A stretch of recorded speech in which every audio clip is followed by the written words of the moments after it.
Flyweight fight week. Woo, flyweight. That shit hits different. Say, man. So, obviously you've been talking about making this move for a long time, right? So what finally was the trigger to say, yep, this is the time to make this move? We've been going back and forth on it. It's been in my mind, and I'm a doer. When I say I'm going to do something, I'm going to do it. We were slated to fight Figueiredo over a year ago. Obviously, caught COVID pretty bad. But I truly believe everything's on timing. It allowed me the time to, do this correctly. Find Dr. Mateo, Kappa Nutrition. So this has been, not an overnight 8-week camp thing, cutting down. I reached out to him. We've been working for close to 7 months now. Getting the weight down, and it's one of the best things I've done. I actually texted Dan a while ago, but I love what this has made me do. The focus, the extra, like I always come in shape ready to fight, just the mental clarity that it has given me day in and day out, it's been very inspiring. I think that's the word this week. I'm inspired. I'm inspired for what's about to take place on Saturday night, and a new division, end of the year, great card, against, a good opponent, a worthy adversary, and I've done everything I needed to do to collect this win. That's awesome. What do you think, like, the advantages? I mean, you talk a lot about, like, the focus. Maybe it's just that. Maybe it's the mental, dedication. But what do you think will be different about you or better about you at flyweight? I feel like this is probably my more natural weight. I feel like a lot of the bantamweights are, much larger, and I feel like, not in, skill set, speed, power. I still have that at the division. Obviously, that's given, of my career. But I would say it's the recharge. The recharge from cutting down to 35 and the reload. If a fighter's only gaining 10 pounds and your opponent's gaining 20 pounds, well, they're taking 10 more pounds inside that octagon, and that, can make a huge difference, especially in a 5-round fight, things like that. So I feel like this has been a necessary cut or a necessary transition into the flyweight division for quite some time. It's needed to be done. With the Rob Font fight, I took the Rob Font fight after, giving the flyweight title shot. Obviously COVID and stuff, like I said, they give me that, like, hey, fight Font. You can either, you wait, because it was the draw with Moreno and Figueiredo. So I was going to wait, over a year to fight. So I was hungry to fight, healthy, had that whole long battle with COVID coming back, ups and downs of, the pneumonia, the torn, vein that turned into blood clots, the vertigo. So it was, especially after coming out of a huge win over a Sunsao and what I battled to get into that fight. I was in the hospital for over a week with a kidney infection. It came back 10 days before. I had to go back to the hospital and do an antibiotic drip every day for 10 days leading up to the fight. Was on antibiotics through the fight. So just to get to that fight and have that performance, get a big knockout, just was motivated and inspired to get back in there. And I went back in the gym Monday and worked hard. And then obviously there's things out of your control. I couldn't control getting COVID, contacting COVID, and what it did to my body. I literally thought that I had COVID. Well, I didn't know I had COVID, but I was in fight camp training. I'm like, well, this is how I'm going to feel, And as athletes in this profession, we're taught to, or bred through, to grind through this stuff. Your adversaries don't care whether you're sick, you're beat up, you're not feeling well. Like they don't give a shit. So I'm like, oh, this is it. So I trained through that. I think I made it worse, not knowing I had COVID, and then it just trickled effect. But also I was on antibiotics for so long. In the beginning of the year, got out of the hospital, started training again. Basically doing a whole fight camp again for a Sunsao to be able to fight in June.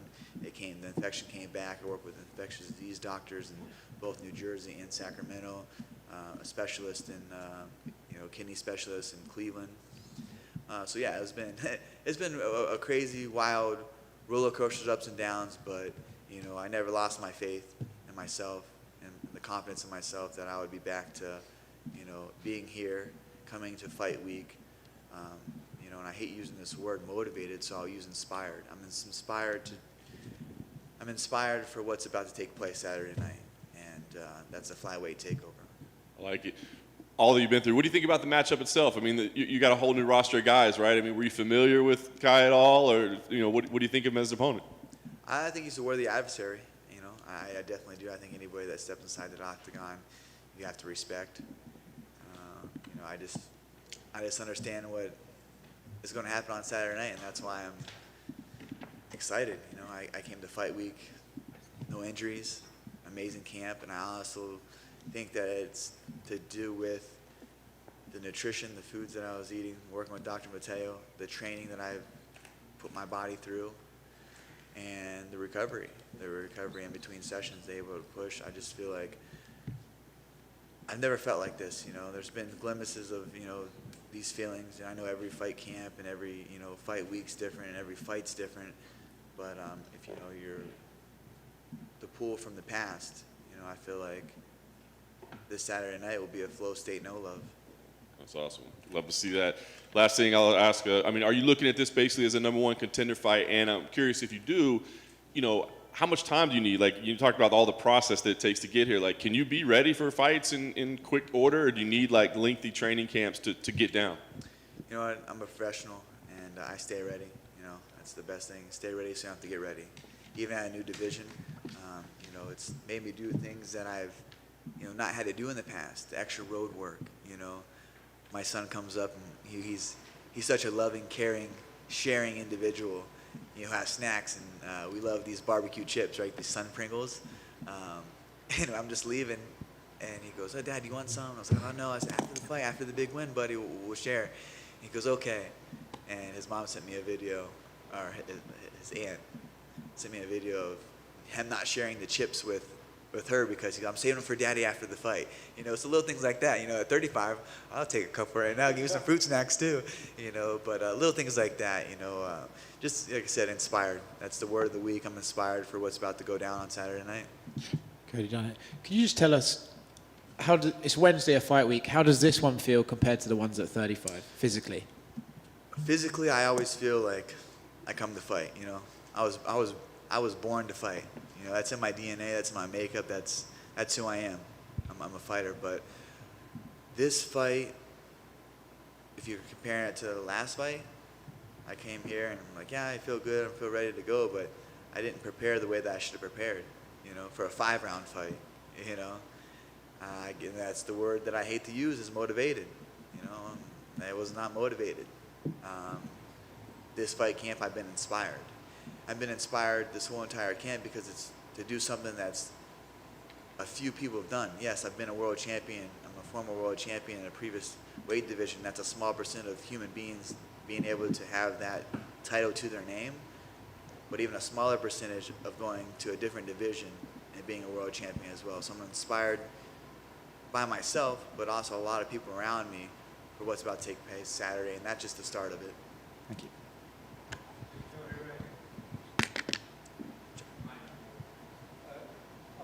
So Cody, pretty much now, your division, you're in the title hunt.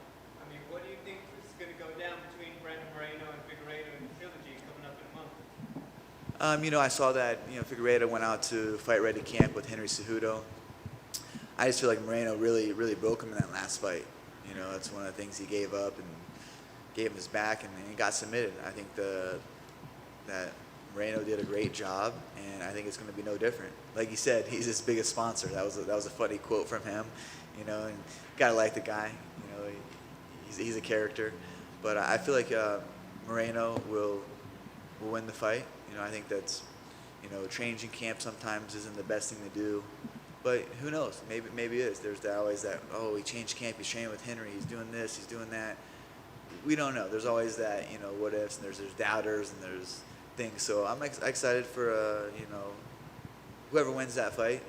I feel confident. Whoever it is for my time to get my title shot at flyweight, that it's destiny for me, and whoever is at the throne, the new king will be there. Talking about that fight coming up. Let's say you get a first round knockout, this Saturday. Are you down to be a backup if they ask you? Oh, 100%. Yeah, that's what I told Dana.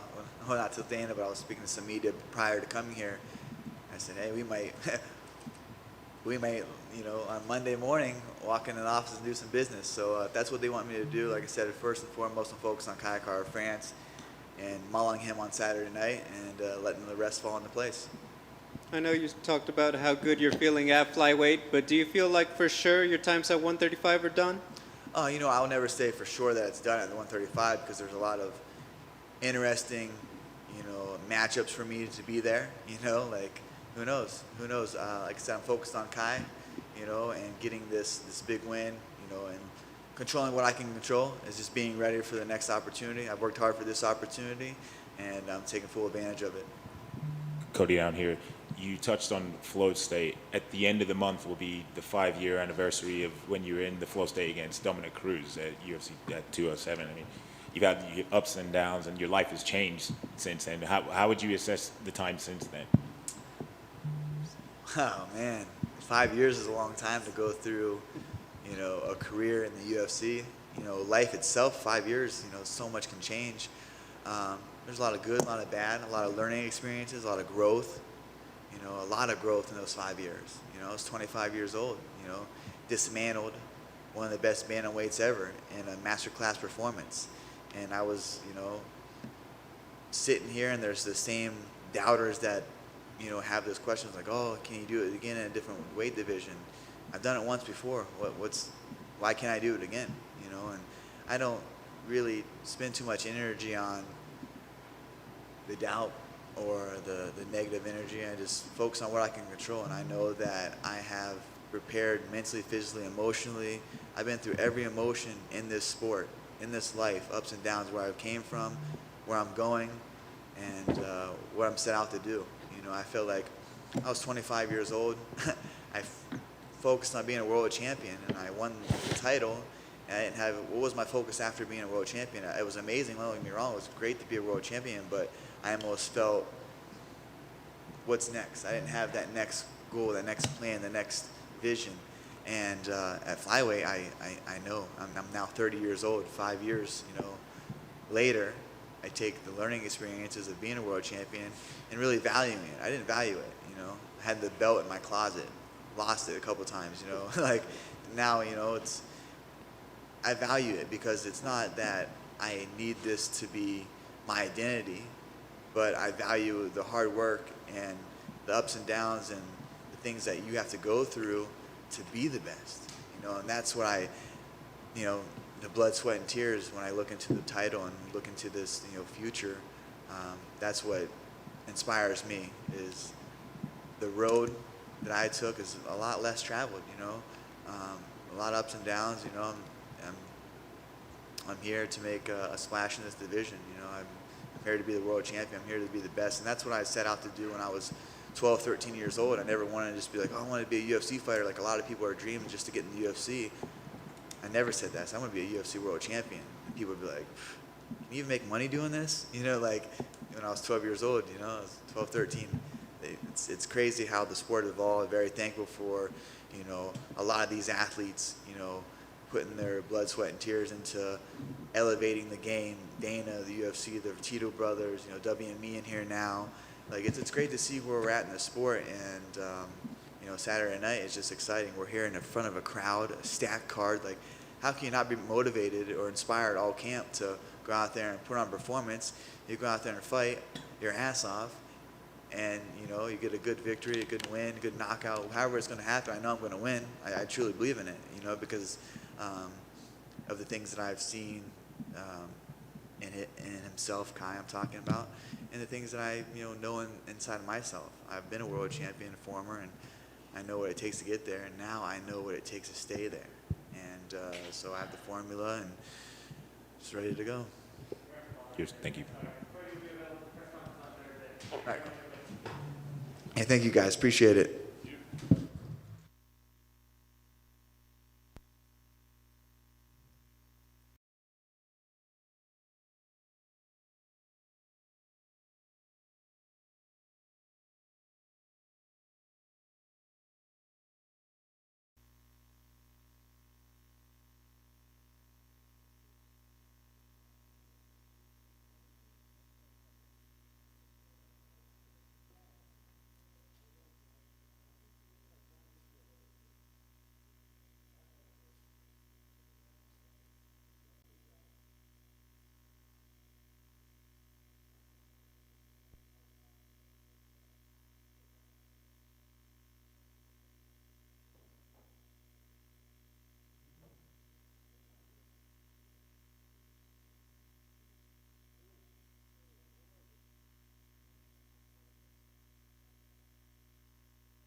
Dustin, it's been nothing but big fights for you for like the last 4 or 5 years or so. But I mean, you know, I need a vacation, man. I was gonna say, I mean, does this fight week feel special, important, like a big moment in your life? Yeah, I have a very special to me because I have an opportunity to be the world champion. It gives me chills just saying it, you know. I want it so bad. This is very important to me. So it was so interesting, I thought, when you took the trilogy fight with Conor, right? Did you have to weigh in the fact that if for some reason I come up short, that world title fight's going away? Yeah, I knew that going into that fight. In the back of my head, that was, you know, I'm gambling on myself. Every fight is a roll of the dice, you know, no matter how prepared you are. What we do is a crazy thing. The sport is crazy, but it all worked out. Yeah, no doubt. Now you're here. I mean, Charles obviously has a great story as well, great journey through mixed martial arts. What did you think when you saw him become champion? I mean, were you almost happy for him in a way? For sure, man. I've been watching that guy a long time. We've both been in the same waters, 45, 55, for the last decade in the UFC. And there's a list of guys that, when they won the belt, was really special to me, and he's on that list. You know, Bisping's on that list. Robbie Lawler's on that list. Underdogs. The guys who, you know, of course everybody's fighting against adversity, but the guys who were counted out a couple times and made it happen. And I'm trying to add my name to that list. That's the goal here this weekend. No question about it. He's obviously an absolute killer. You've been facing nothing but absolute killers. But when you look at him, is he more dangerous, less dangerous than some of the other guys you've been facing? There's so many variables when you're talking about dangers in mixed martial arts. He's as dangerous as any of the other top guys I've fought, just in different areas. You know, his submission game, numbers don't lie. He's one of the most dangerous, most dangerous ever to hit the canvas in the UFC. And we didn't put that aside in training camp. You know, we really focused on defense and fight IQ on the ground and where I'm at in the rounds and risks we need to take. So, you know, he's very dangerous. Last thing for me, I mean, I guess it's this moment to enjoy it first, right? But what is your plan as champion, right? I mean, you've done everything. You fought everybody. Like, do you see, like, I'm going to win and have this long reign? Or is it like, man, I'm going to get there and maybe that's about it for me? You know what I mean? What's the plan? I'm not sure. I haven't really looked that far. You know, I have to perform Saturday night and get that belt. And then we'll take it from there. But sitting here thinking about it, you know, I'll probably defend the belt. I do believe one day I'm going to fight at 170 pounds in the UFC. I'm not sure if I'm going to make a title run, a career run, and, you know, but I'm 32. I'll be 33 next month. I still feel good. I'm injury-free. I feel healthy, so I can continue to do this as long as my body allows me, and I feel good. But the goal is just to put that world champion next to my name and cement that in history. That's all I'm really focused on. Dustin, right here. I think from the fans' perspective, a lot of people view Charles Oliveira as this high-level elite grappler, but lately he's been putting away a lot of people, or at least setting up submissions with his hands. You've obviously fought in, like, the Anthony Pettis's, the Holloways, the Connors. So how would you rate his striking compared to a lot of the other people's in the division? He's dangerous. He throws big knees, big kicks, power shots. He keeps himself protected, throws a good sharp hook that he hit Chandler with. He does a lot of things well on the feet. Not a big volume puncher, not the best footwork, but very aggressive and not a point fighter. You know, he's trying to finish you.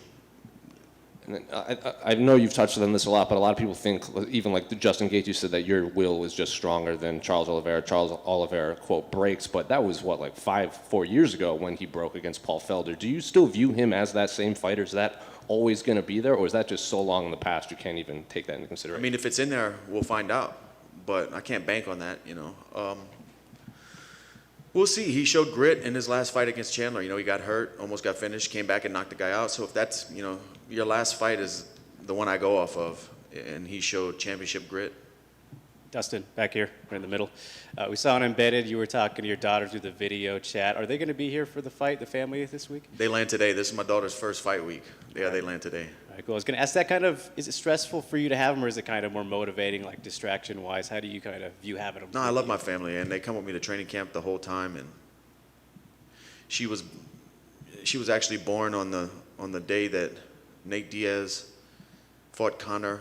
I forget what UFC number that was, but we were in the hospital room, rented it from UFC.com on my laptop, went pick up some food. You know, she was born into this. I have a gym back home. She was raised in the gym too. This is just life. It's not a big deal to her, you know. And I know that you missed Thanksgiving, so sorry to bring it up, but what's your favorite pie, man? Damn, I like pecan pie, man. I really do. But I'm gonna catch up on all that for Christmas. There you go. Best of luck, Dustin. Hey, Dustin, right here.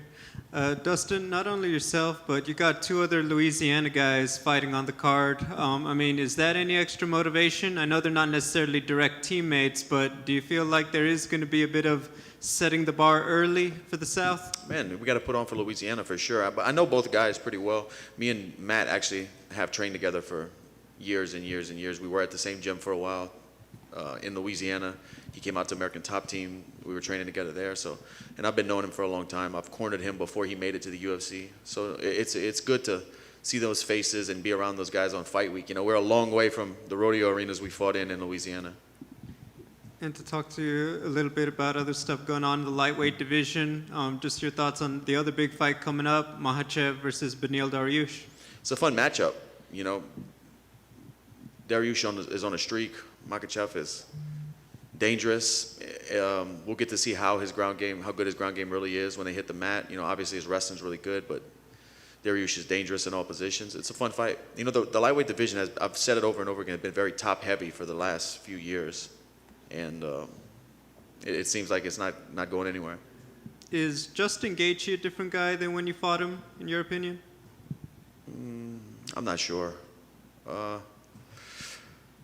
It's tough to say. You know, I know a lot of people thought he made a huge jump when he fought Tony, and I do think he is improving. I just think Tony made him look really good as well. It was a good matchup. But no, he's tough, man. He's tough. Final one, you've got the original, you've got the knockout edition. If you win the belt, is there going to be a championship edition hot sauce? Man, we're launching this week a 3-pack with gold labels for championship week. It's not a different sauce. It's the same original sauce with gold labels. We're going to do a limited run of 2,100 because this is going to be my 21st win in the UFC. And $10 from every pack is going to the Good Fight Foundation. We're trying to raise money for Second Harvest Food Bank to provide 300,000 meals in Louisiana to underserved communities that need it. So, yeah, we're trying to tie everything in together. Thank you and good luck. Yeah. Oh, mic's off.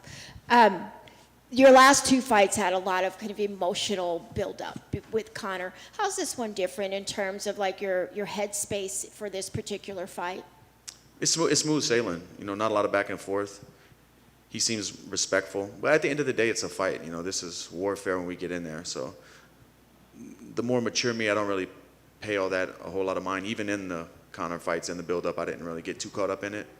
I don't really care about that stuff anymore. I know what matters. So even if this was a crazy back and forth verbal exchange, it wouldn't, when the bell rings Saturday night, it's going to be the same result. Just a follow-up to that, your wife was also involved in some back and forth. At least it got to her when you were fighting Conor. How's she doing with this particular fight? Is there a lot of relief in the house this time around? There wasn't any tension in the house before. Just like I said, when my daughter was born into this, my wife drove me to my first fight. I didn't have a car.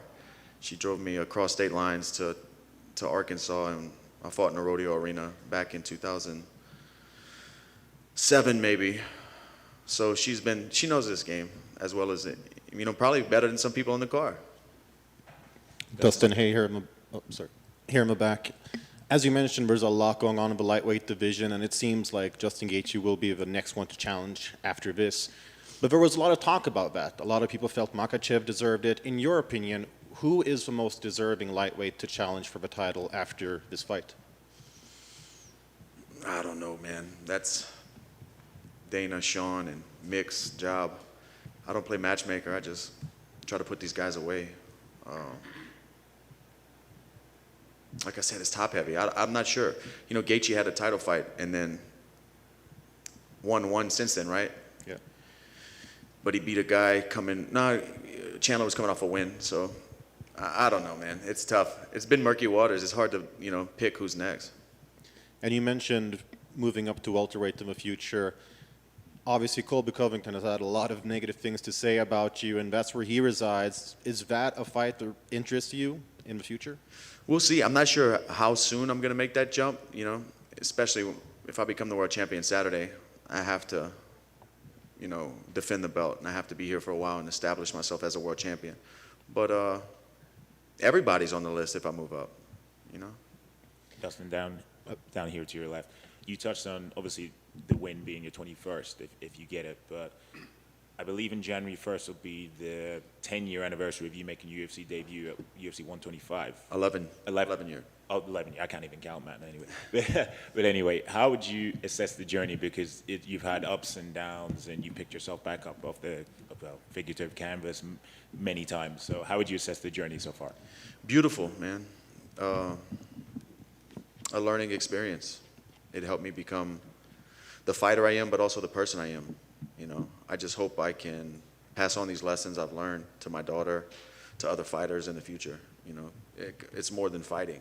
It's life lessons, and I'm just happy with the person I've become. And I know you're not one to overlook your opponents or what have you, but having had the interim belt wrapped around your waist, have you thought of what the feeling will be like when you have the undisputed one wrapped around your waist in front of a packed crowd? Man, when I do think about it, I just think about the next day. Not the moment, the next day when I can exhale. Because it's still going to be, you know, I'm going to win this fight, do media, go back to my hotel. It's still a rush of madness, you know. But when I get on that airplane with my wife and daughter the next day and I can exhale, nobody's asking questions, and I can hold the belt with my family, that's what I think about, that feeling. And I can't wait to see what it feels like. Thank you. Dustin, kind of right here. In that same vein, you've talked a lot about that promise you made to Jolie about being the undisputed champion. I know you didn't feel, in that sense, completely fulfilled with the interim title. Is that something you're thinking about much this week? Yeah, if I can become the world champion Saturday night, I've done it all in the sport. Everything I've set out to do, I've set my family up. We're in a good position financially. I have other businesses outside of outside of fighting going on. I have to check that box. That's forever. You know, I was saying 25 minutes to make life fair. This is 25 minutes for eternity. 25 till eternity. That's what this is. You don't take that away. Once a champion, always a champion. And it's very important for me and my wife, you know, none of this was done in vain regardless of what happened Saturday night. But it just cements everything that we thought. And last thing, I know you retweeted that graphic I put about the stats in this fight, you know, most finishes, most wins, bonuses. Can you try to put into context, I know you're a fight fan, like the specialness and the uniqueness of this matchup between you and Charles? Me and Mike were just talking about it whenever that graph came out. We were sitting at the kitchen table, and I don't ever sit back and like reminisce or look at all the stats, longevity stats like that, but thinking about it is crazy because it doesn't feel like I've been doing, it happened so quick. Even though it was 10 years, it happened so quick. It goes by so quick, and all the things you accomplish and add up and stack to the record books. I never sit down and look at it all, but to see that on the graph and to start looking, we started pulling up other records and stuff, and it's crazy, man. It's a good feeling. Yeah, Dustin, just one more back here. On the top, as I mentioned, the welterweight division before, the hottest rising guy there right now has got to be Khamzat Chimaev. Everyone's talking about it, and some people saying he's a future champ. Some people saying he's a little overhyped. Where do you stand? What's your opinion? I'm a fan. I want to, when he's on the card, I'm buying the pay-per-view or watching. It's exciting. That's what makes me want to watch, to find out if he's that guy, to see him compete. So, and I think the sport needs that. We need stars to stay to keep people interested. Not that they wouldn't be without it, but it's fun when you have a guy like that. Is this a real special person? And we're going to find out. And the last one from you then. You were on Hot Ones and you went through some pretty spicy sauces. Did that in any way affect or inspire you to try some of your own super spicy sauces in the future? We launched a KO edition, and man, that's about my limit. That's about my limit that I can enjoy before it becomes like a gag gift. Anything that's too hot is like you're going to use it one time to mess your friend up, and that's it. We'll see. All right, thank you. Thanks. Undisputed.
Dominick, obviously a stacked fight card, back in front of the fans, big arena. But did you still get hyped at this point in your career about, spots like this, or is it just another day at the office? Have you guys ever stepped at the edge of a cliff? Anybody here? Same thing. It doesn't matter how many times you do it. Once you get to the edge of that cliff, your adrenaline shoots up and it's time to jump. So yeah, that's part of why I do this. That's awesome. Comes a week after a fellow former WC, UFC champ, Jose Aldo, turned in just a fantastic performance. I'm just curious if you watched that and maybe draw a little inspiration. You guys have kind of had parallel careers a little bit. Yeah, Aldo has always been somebody that we've been fighting alongside each other since day one. I remember he was on my same fight card when I fought Charlie Valencia back in WEC something. I don't even remember what number that was, but he's just a champion still, he always will be. And I didn't watch the fight because I'll watch it, but right now it's time to just stay focused. The key for me, he's a finisher. That's what he's always going for the finish one way or another. Yeah.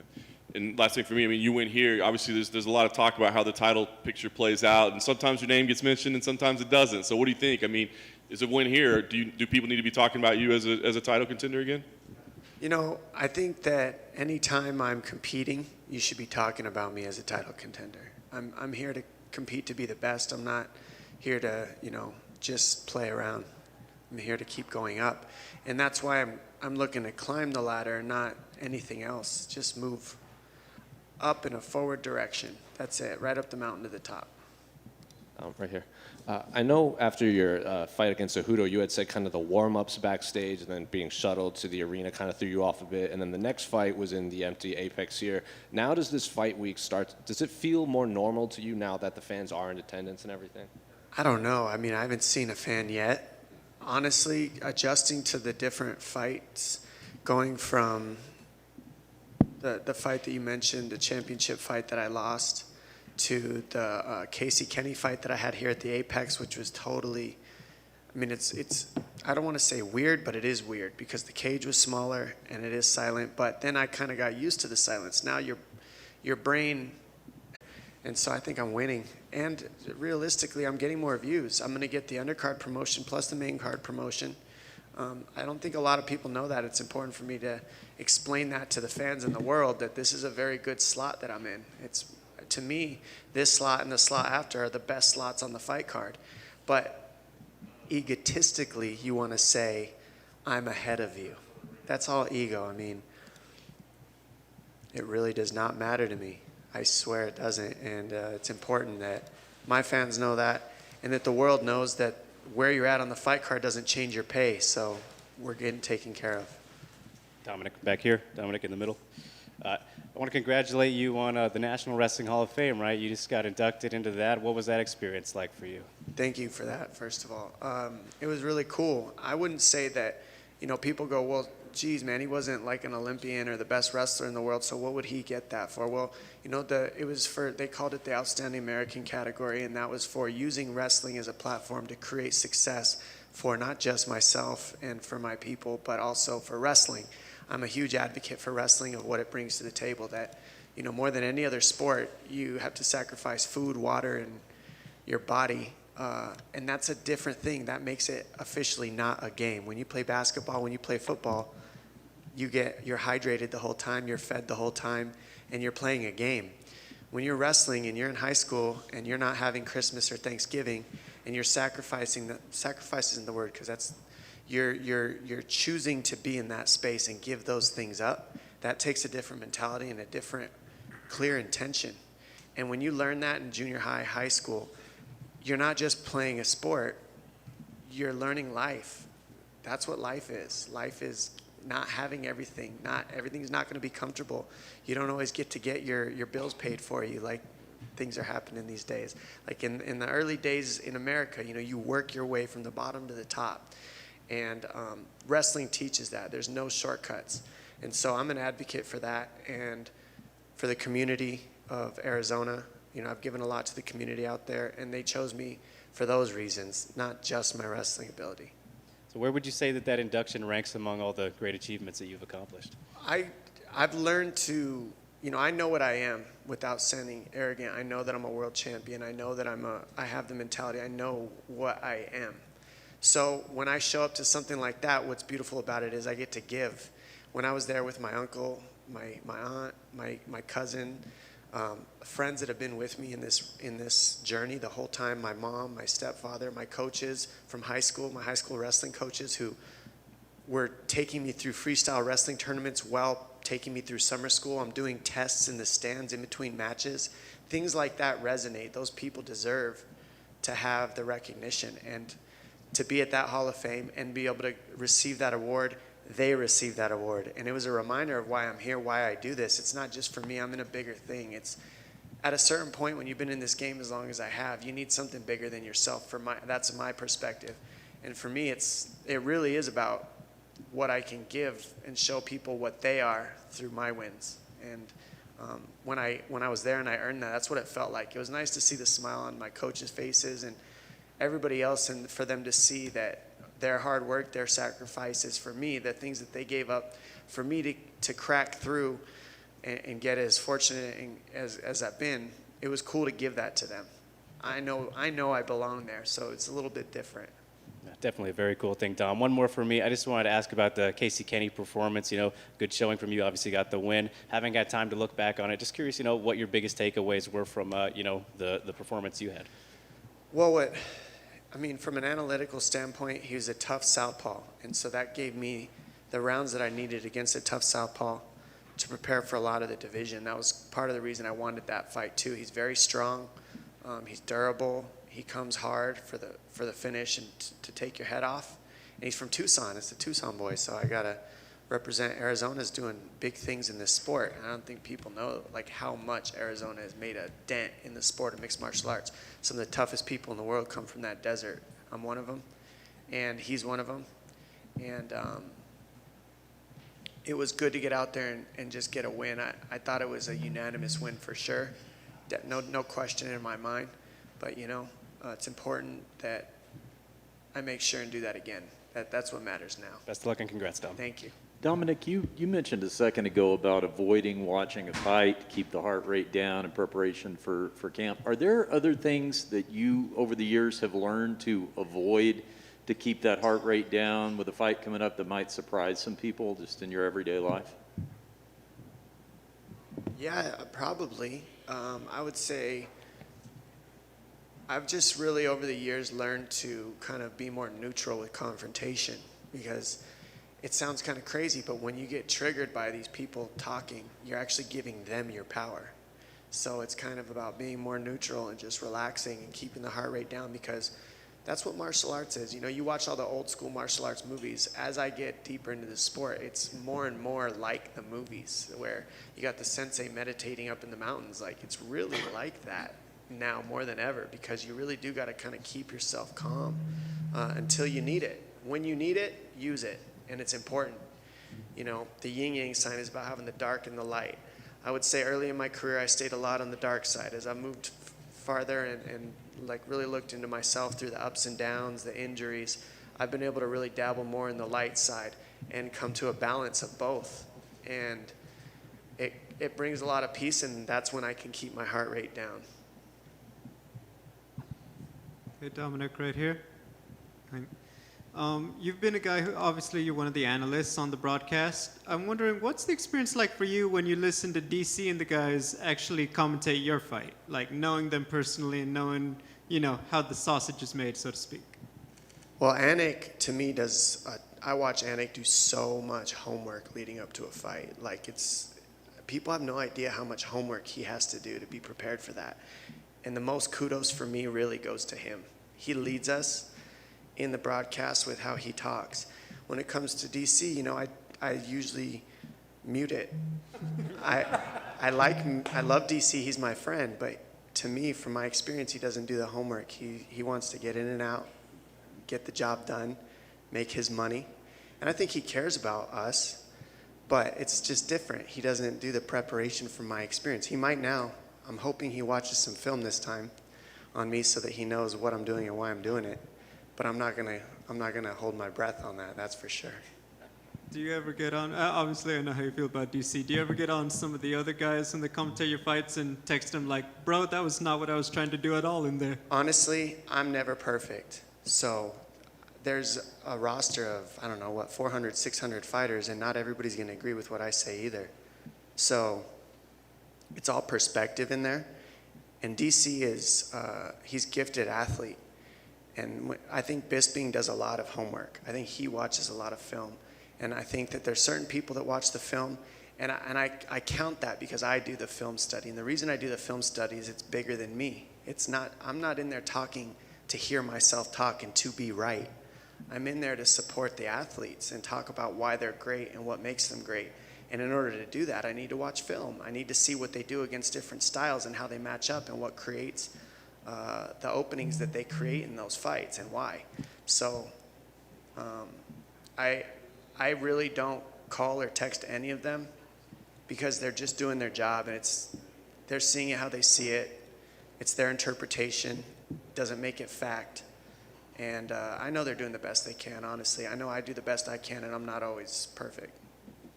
Obviously, the UFC's done a great job with the athletes transitioning to television. I wanted your thoughts. You shout out guys like Anik, and you have some of the other ones. Brendan Fitzgerald calls fights also.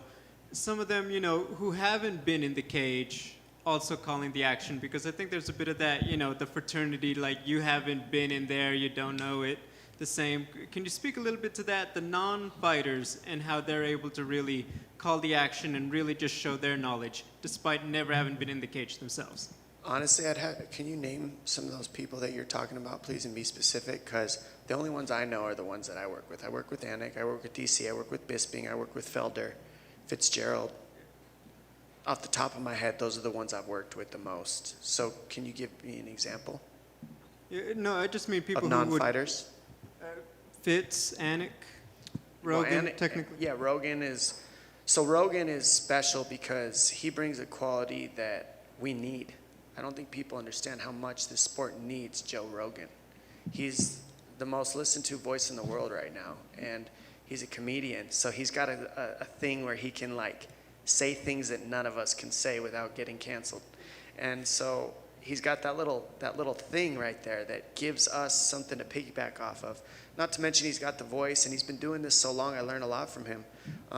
The sport itself, yes, we may know more because we've been in there, but Joe Rogan brings a special quality. I hope he does this next to me forever, to be honest. I really do. I love working with him. I love him as a human being and what he stands for right now, especially this day and age. He's a powerful human being. Anik, same.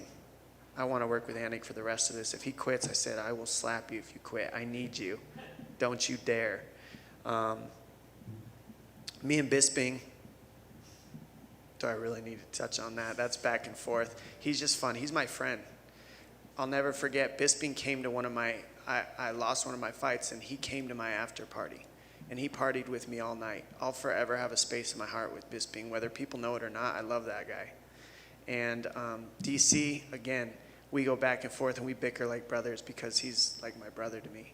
I just love him too. Just need him to watch some film. Thank you.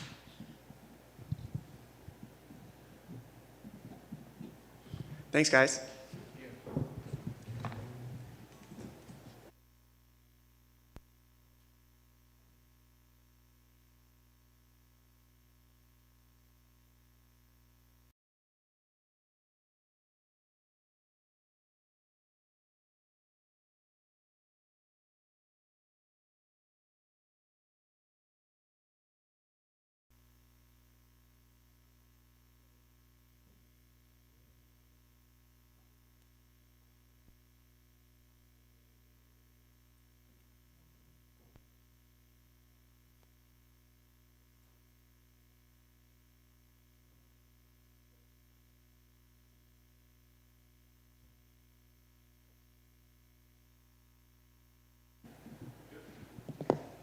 Tai obviously got the nice little win streak put together now, man. Things feel a little better coming into fight week with 3 wins under your belt?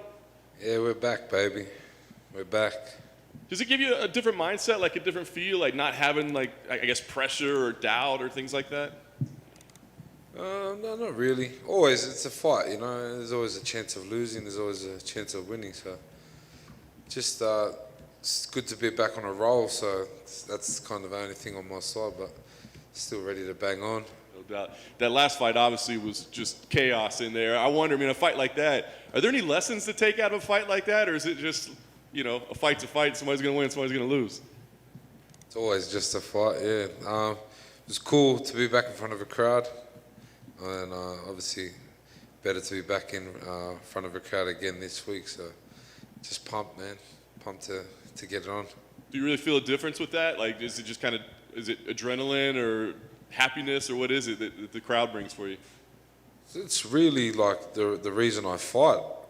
You know, you can have a fight at the pub and no one watch it, you know what I mean? But you have a fight in front of a crowd and you got the big audience, you know, it's a buzz. So yeah, I love it. It's one of the biggest reasons I do it. I can't imagine you ever had a fight in a pub, right? You're just saying hypothetically. Hypothetically, yeah, for sure. You kind of setting up shop in the UAE these days, right? Is that kind of a permanent plan moving forward? Is that just the way travel is right now? Well, yeah, as you know, Australia's been going through some tough times, and I kind of could see what was happening. Like my last for Greg Hardy, I kind of trained in the car park and just shit like that. You know what I mean? So I just knew. Then I went to UAE from here, and I just had a few other issues with like visa and stuff. So I was planning to come to America to train with DC and the boys, but the government and whatever else, you know, they got other plans. So. But we're here now, ready to smack on. Last thing for me, I guess. Tell us about Augusto as an opponent. I mean, do you break him down? What do you think of him overall? I think it's a fight definitely deserves a crowd. I don't think he's a stand-up fighter like myself. So nothing I haven't seen before, nothing I haven't prepared for before. So I think it'd be good. Definitely one to watch, and one of us are going to take each other's head off. You know the deal. So same old from me. Oh, I got one for Ty right here, straight back. Yo. So last time people went crazy for the Spice Girls. What do you got planned for Saturday? I always got a banger on the way. Definitely now the crowds are back. They're always going to get better with the crowd. So I've got one up my sleeve. We should just wait till Saturday and we'll pump it then. Thanks. Random question. How many shoeies do you think you've done in your lifetime? I don't know how many times a priest been to church. Be up there with one of them. Not too sure. Few. And you must go through trainers like nothing, right? Because you can't put beer in like an expensive pair of trainers and then. Well, the trick is I don't use my shoe. I never use my shoe. I'm not that silly. But yeah, it's usually someone else's shoe. So I don't really know. I've never done one out of my own. So you got a perfect shoe collection then. They end up a bit wrecked too by the end of the night, but not from shoeies. And final one for me: are you going to be a bit more aware of what people are putting in shoeies this time if you win? Because obviously last time it was the hot sauce. We all saw your reaction to it. Yeah, he got me that one. Yeah, I'll try to be, but whatever. Cheers, man. Thank you. Thank you.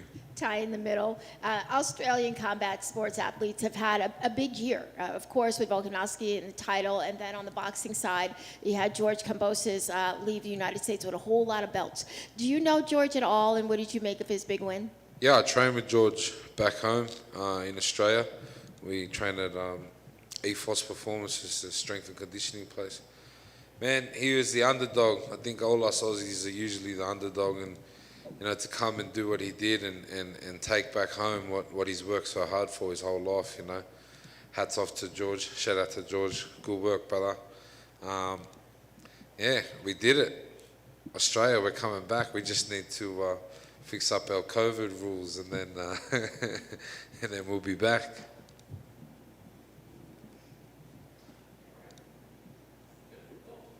Thanks, guys.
the undefeated Sean O'Malley.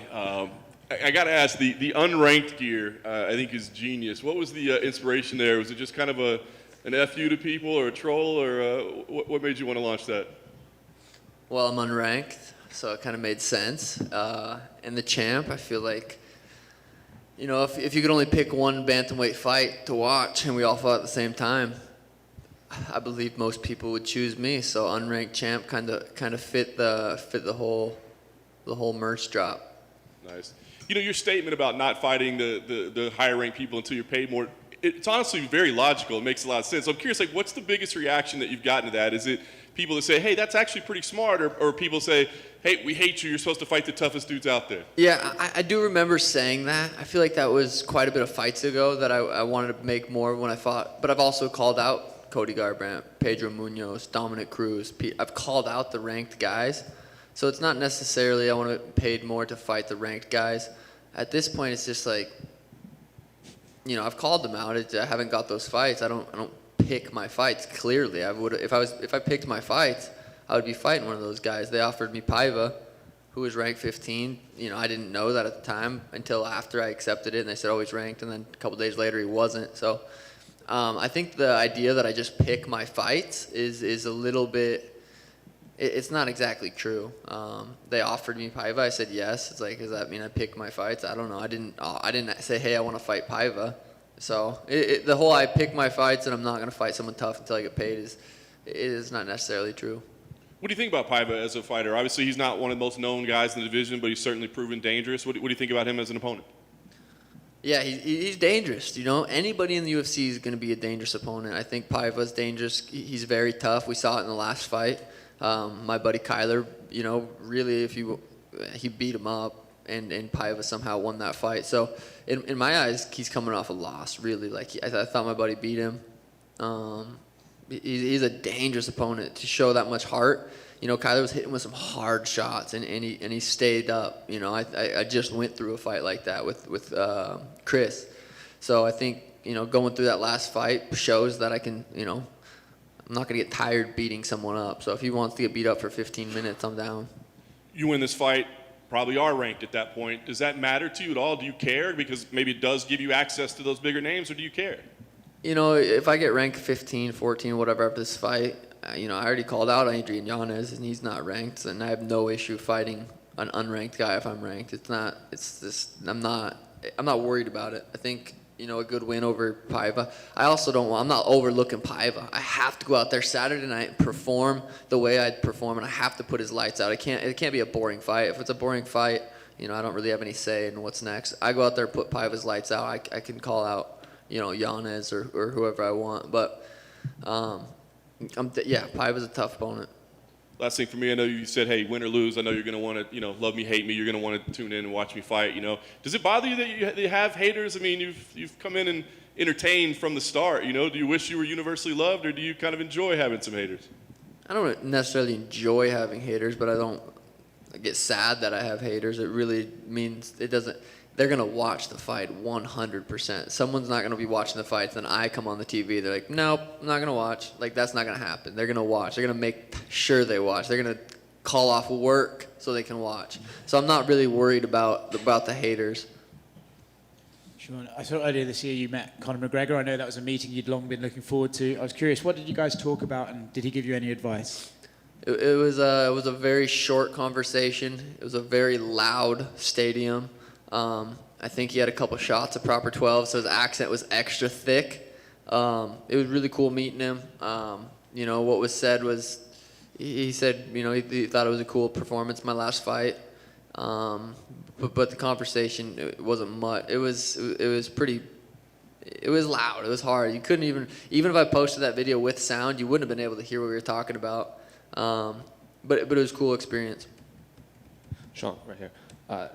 Speaking of Paiva, of his 21 wins, 14 have gone to a decision. So it'll make for an interesting fight week if we do run into each other. I don't know. You know, it's not like I have ill will against them. They might. I've talked a lot of shit. But Cody went down to 25. It's like at this point, you can't talk shit to someone that goes down a weight because they don't want to fight me. So We spoke to Dominick Cruz earlier today, and he said he truly does not care that you are above him on the card. In fact, he gets paid the same, and he gets an earlier night. And if he did care, that would be just ego. So in your mind, does it matter where you fight on this card? Does it matter that you're above Dominick Cruz on this card? For my ego, it's fun. It's funny. He's a former world champion. He's not even on the main card. So of course he's going to say it doesn't bother him. What is he going to come up here and cry about it? And then he looks like a baby. But to be honest, I wouldn't really care if I was on the prelims either. Fighting earlier sounds good to me. I don't get paid anymore. I'm not trying to sell this fight. I don't get pay-per-view points. It is cool opening up such a massive card. Opening up a card at 7 p.m. Like, I know what time I'm fighting. That is nice, and I think that's, if anything, that's probably the biggest thing is knowing what time I'm going to fight. So, I do believe him a little bit when he says it doesn't bother him, but come on. It's got to bother him a little bit. Him and Pedro are both ranked in top 10. They're on they're not even the main event of the prelims. Like, it's got to sting a little bit. Sean, in the middle right here. In the middle, Cool. Sean.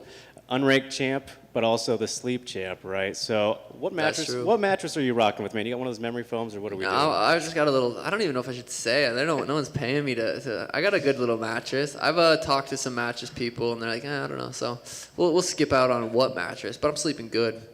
Fair enough, man. Just as for the bantamweight division, obviously phenomenal right now, arguably the best in the world.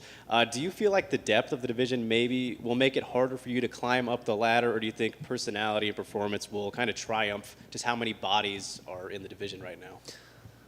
Yeah, I also agree. The bantamweight division is probably the number one in the UFC right now, which is really cool to say and really cool to be a part of. The top 15 is pretty crazy. The top 10. I think, just go out there and keep doing what I do, and putting on performances, and I'll get to that belt. And we mentioned Cody earlier. Just curious, what your thoughts are on his fight, how he'll do dropping down, since you guys have gone back and forth a little bit. Yeah, I still think that's a possibility to fight at 35. He's obviously capable of performing at 35. He beat, dominant. He's beat a lot of guys. We'll see. If he goes out there and performs really well at 125, I don't really see that fight happening. Maybe it does. Maybe it's a mega fight and it happens. But he goes out there and loses. It's like, who knows? I don't know. Where that fight might happen someday. Might not. We'll see. I think him moving down to 25 could be good for him. I think he's not a big 35er. I think he's probably walking around at 135 right like today. He's probably on weight for bantamweight right now. So I think 25 might be a good home for him, and I honestly wish him, I think he's going to do good. Best of luck, Sean. Thank you. John, I believe it's been nearly 4 years since you made the UFC debut on the tough finale. Would you say the career's gone to plan for you, how you map things out, or or if you wanted things to be different, would you? I haven't lost yet. I think things are going good, man. I can't complain. I'm excited where I'm at in the UFC right now. I'm 27 years old. I got a lot more fights, and I'm in a good position. I mean, name another millionaire that's outside the top 15. I don't think you can. It's not necessarily just from fighting. Just the UFC has given me a huge platform to be able to get big sponsors and stuff like that. So, if you would have told me 4 years ago you're going to be a millionaire and not fight, not even be top 15, I'd be like, all right. I mean, I'm happy with where I'm at. And in your last few fights, you've stolen the show, stolen a lot of headlines from the main eventers. How do you plan on doing it this time around? Yeah, I mean, Conor versus Dustin was the main event last time, and I do feel like, Chris and I stole the show. I mean, it's a shitty way to become popular, getting beat up that bad and being like, yeah, but I didn't get knocked out. It's like, yeah, but you got beat up for a long time. So yeah, I feel like I did steal the show. I plan on stealing the show again. Charles versus Dustin is an insane fight, insane matchup, and very worthy of the main event. But I always feel like when I'm on the card, there's two main events. Whoever's at the top and then wherever I'm at on the card. Hey, Sean, here in the back. As you mentioned, the bantamweight division is on fire, but there's a little bit of controversy at the top regarding Sterling. I mean, a lot of people see Jan as sort of a real champ. What's your opinion on sort of the title picture, the official title picture, to say, in the bantamweight division? I think Peter champ, Aljo's number one right now. I think a lot of people are writing Aljo off because of that last performance, and Peter did, beat him, I thought, besides the knee, obviously. I think we'll see. It's hard to say. I mean, we'll see it play out again. Is that fight booked already, or no? No. So yeah, I don't know. That's probably the fight we'll see next. I think Aljo's still definitely, you know, champ worthy in the bantamweight division, but I don't see him beating Peter again. He's gonna have to change his game plan. He can't come out there like a spaz and, you know, gas out as fast as he did. And so far, nobody has really been able to conventionally beat Peter. He kind of beat himself in his, against Aljo. What would you say is the key to defeating him then, that nobody has managed to so far? Style. I mean, it's just fighting's all about styles. Stylistically, I think I give him a big problem. You know, he's a really good boxer, really good wrestler. He's, you know, I think he's up there with Kamaru with pound for pound when I watch him fight. So I think just the styles. I think I give him trouble. I think that's a massive fight, a main event pay-per-view someday. Yeah. And the final one for me, we saw Jose Aldo come back with a big win. Some people, a lot of MMA fans just love seeing a veteran like him be able to get back in the win column and really get close to the title picture again. What's your opinion on Jose Aldo? Do you think he will challenge for the bantamweight title again, or is this kind of his last hurrah?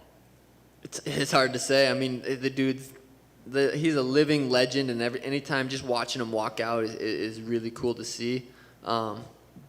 He's one of the best in the world for sure. Definitely up there in the bantamweights. You know, that's a fight that I think would be a massive fight. The Sugar Show versus Jose Aldo. I think that would be a crazy fight, and that would be probably the one fight that I would be standing across the cage like, what? That's crazy. So we'll see how his fights plays out. He probably will get the next title shot. Peter against whoever wins that. Yeah, I would love to see him, you know, get the bantamweight strap. Maybe he has a better shot beating Aljo than he does against Peter. We've seen that fight play out, but I would love to see him, you know, be champ. Thanks, guys.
Obviously, you've been working towards this moment for a very long time, and now it's finally almost here, I guess. What's the emotion like for you on fight week?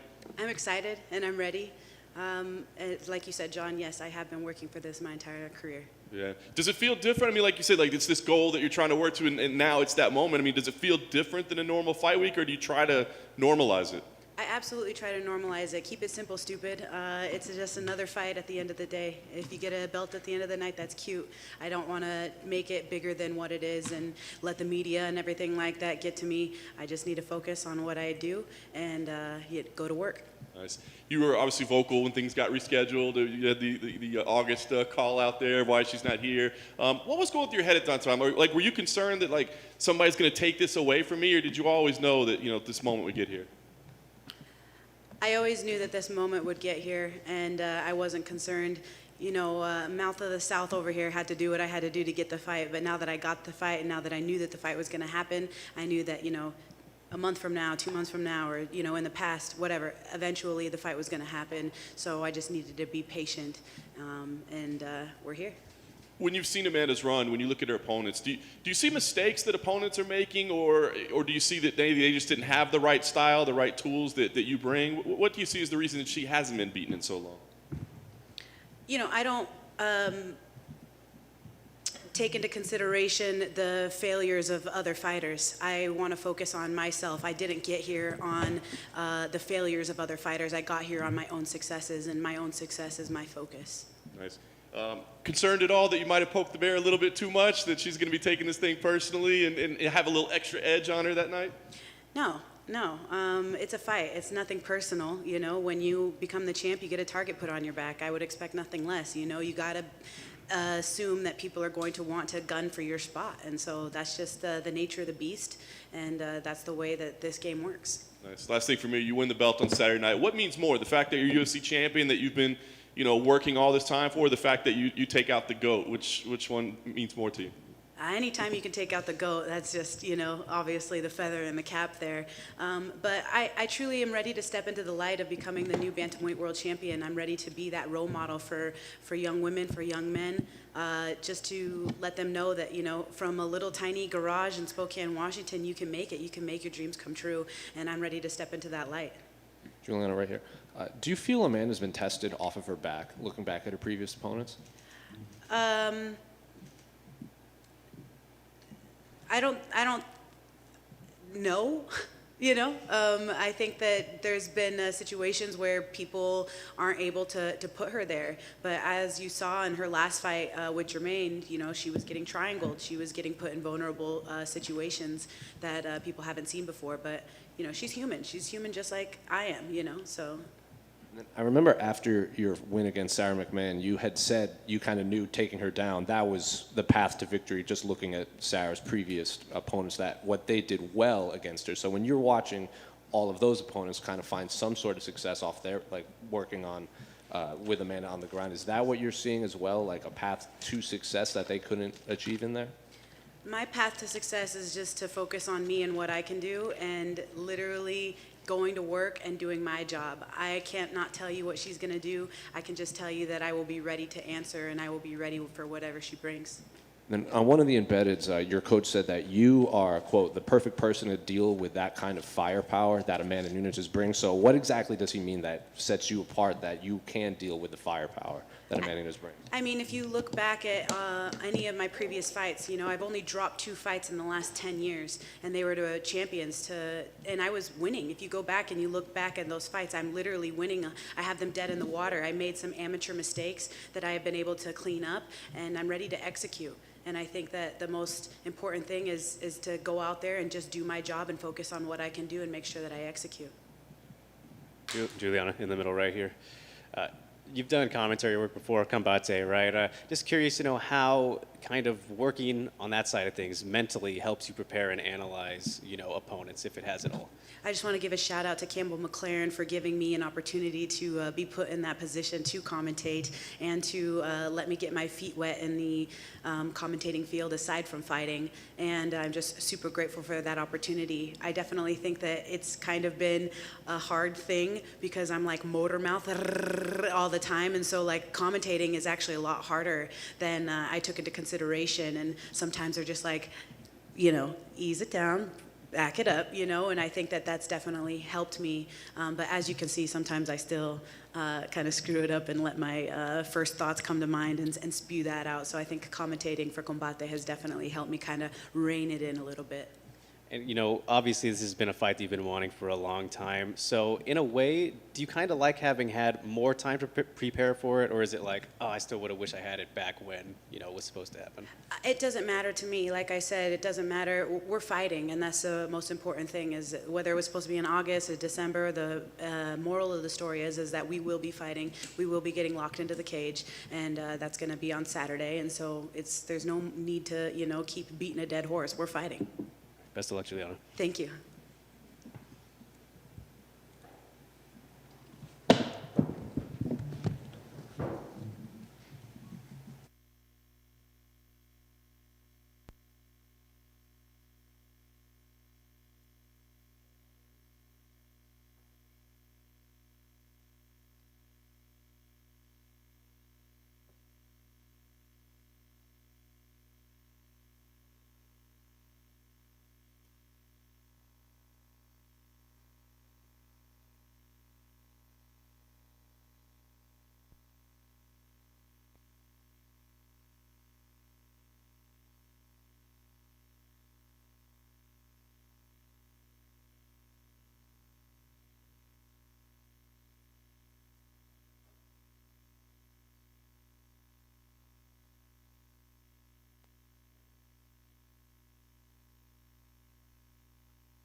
What's going on, Dan? I know you've mentioned a couple times, back in a packed arena and how excited you are for that. I mean, is that really like a special feel for you? Does it add something to it for you? Yeah, it really does. It's been almost about 2 years now. I think my last fight with fans was Miroslav Bektic, February 2020. So, yeah, I've had 4 fights with no fans. Kind of got used to that for a little bit, but excited to get back to it, just have a packed arena, screaming fans and electric energy. I know you were disappointed with the result in June, but big fight, big moment. Lessons you take out of that as far as moving forward? Yeah, I mean, I guess I was disappointed at the time, but, looking at it now, like, it's a good thing. It was a good thing for me to go through that and feel that, and, like, just, it was a crazy learning experience, going through my first fight camp, being a new dad and trying to figure everything out, force motivation, do all crazy stuff. So, like, I went into that fight, I forced a lot of things. I forced motivation using my son. I tried to force a knockout. I tried to go out there and make something happen, and it didn't happen the way I wanted it to. So, going back and looking at it, there's a lot of takeaways, and I believe I'm an improved person, and I'm an improved fighter, and I'm just in this to be better. Nice. How do you evaluate Josh as an opponent, right? Especially with the lengthy layoff. Does that change the way you game plan for somebody, knowing that, they could, I don't know, how different they would be 18 months later? Yeah, I'm expecting Josh to come in at his best. 18 months, like you said, that's a long time off, but that's a long time to get better as well. So I know he's dealt with some issues with his knees and injuries, but, that doesn't mean he wasn't out there working and training and working on things he maybe wouldn't normally work on because of his injuries. So, I expect him to be sharp, be fast, be at his best, and, he's a hard hitter, so he's going to go out there and, make it a fun fight, and as well as myself, and I think it's going to be a crazy, entertaining fight for everyone. No doubt. Last thing for me, you win here. Talk to me about the goals right now. Like, do you worry about where you sit in the rankings, or is it better to maybe just step back for a little while and not focus on those things as much? Yeah, my main thing I'm focused on right now is getting wins again. It doesn't really matter who. I just want to build that streak again, because I think wins speak more than anything. And, when I was on a 6-fight winning streak, I had all the heat and hype behind me, and then I took a loss, and it's like, okay, you lost. Like, who are you now? Like, it doesn't matter anything you do after that. So I don't know. I'm just in this to try to go back and, get some wins on the board before we start talking about bigger things. Yeah, right here. I saw an interview with Josh, and originally he thought he was going to be fighting Arnold Allen before Arnold couldn't get cleared. And he says that fans are probably more excited for his fight against you than they would be against Arnold Allen. Do you kind of get the sense, too, that like you've kind of become this fighter that fans don't want to miss now? 100%. I think any of you guys would much rather watch Danny Ige versus Josh Emmett than Josh Emmett versus Arnold Allen. It's just a more appealing fight, and we're not even on the main card, and our fight's getting talked about, I don't know, more than any fight on the card, but a lot, it's getting a lot of hype around it. So, I don't know. I feel like that seems to be the case, though, like with all my last fights, like in every one of Dana's, if you don't know now you know videos, it's like my name's getting dropped. It's because I always bring it. Josh brings it. It's going to be a great fight.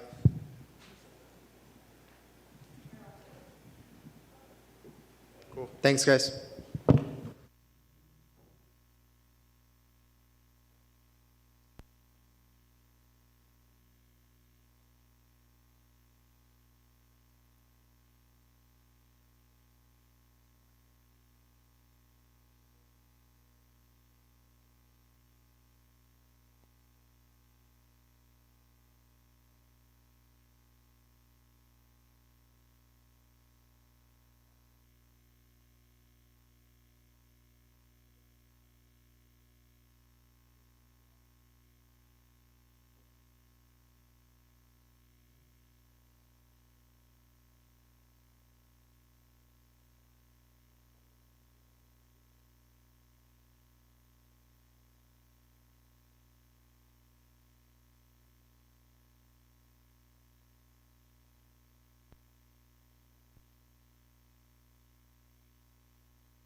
Santiago, you had a great fight in June. I'm just curious, when you get back home after that, do you think, oh, that was amazing, or do you think, I never want to have to go through a fight like that again? No, man, of course. I love this kind of war.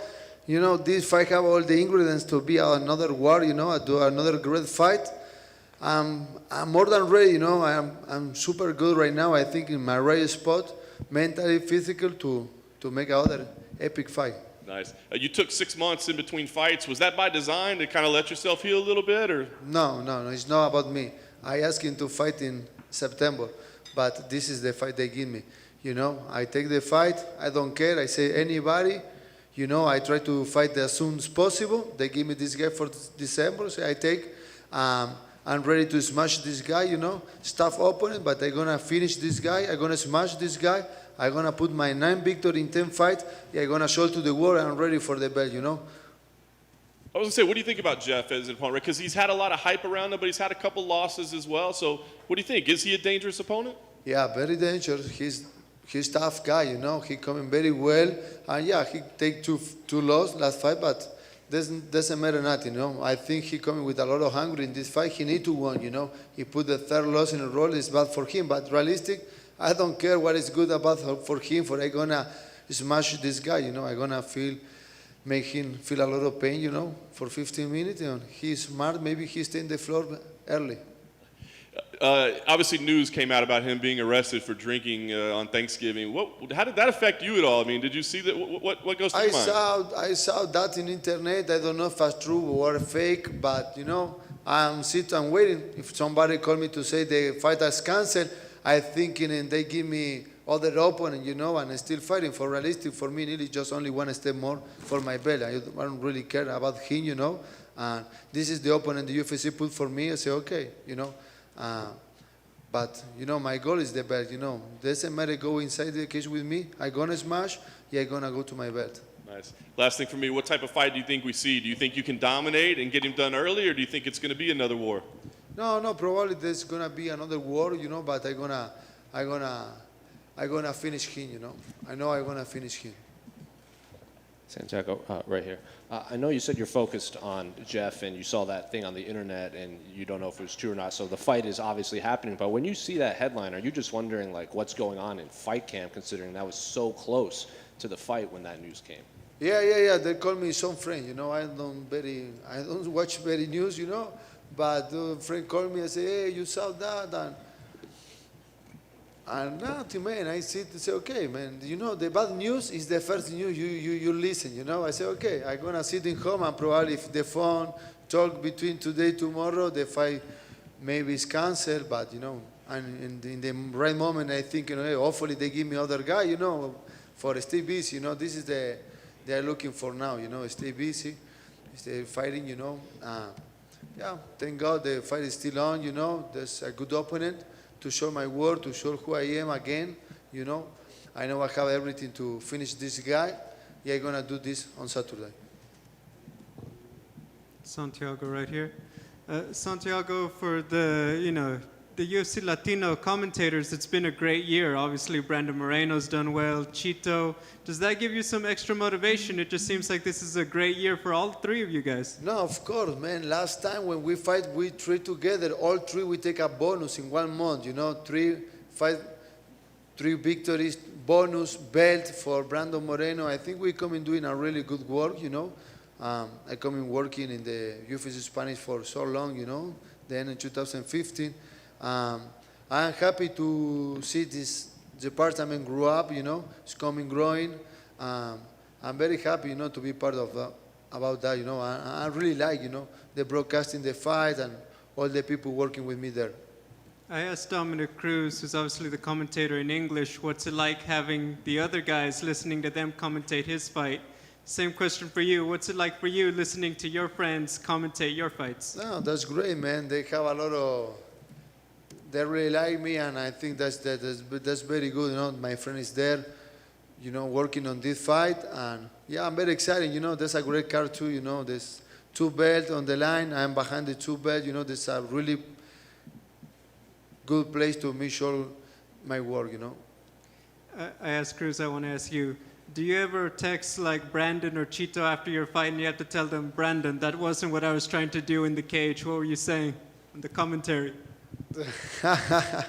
No. We always respect a lot, when we fighting all of these guys, we are professional. When we in the desk, we are very professional, we pass a good information, but never put what we like in the microphone, it always is about professional work. Thank you and good luck. Santiago, down to your left here. I don't know if you recently saw that Gunnar Nelson says that the only fight that he wants to come back and have is a rematch with you. Now, I know that was 4 years ago. Is that something that you're open to having? Who said that? Gunnar Nelson. Is still fighting? Yeah, well, he wants to have a rematch with you. He hasn't fought, I think, for nearly 2 years. I don't know. I can't remember. He's still fighting? Yeah, he's still I fighting. think he retired, but man, why? I know come out in 82 seconds. Maybe him back to the top and he's in between the top 5. Maybe I can fight with him for go to the belt, or when I am champion, maybe I can fight with him. But why I gonna fight with him, man? I go in his home and I know come out in 82 seconds. Thank you. Santiago, tudo bom? Beleza? Como está? Português. Tudo bem? Tudo bem. Boa. Santiago, finalmente você vai ter o ritmo de luta, né? Desde 2007 você não fazia, se eu não me engano, 3 lutas no mesmo Sim, ano. certo. Você vai fazer agora. O quão importante é isso para você, para o seu estilo, para o seu camp, para o seu dia a dia? Eu estou muito feliz com essa terceira luta. Eu queria fazer 4. Quando eu saí minha luta com Baeza em junho, pedi para voltar em setembro. Minha ideia é estar o mais ativo possível, recuperar o tempo perdido, realmente o sentimento de ter perdido 26 meses de minha carreira, estando no meu prime, no melhor momento da minha carreira, foi muito frustrante para mim.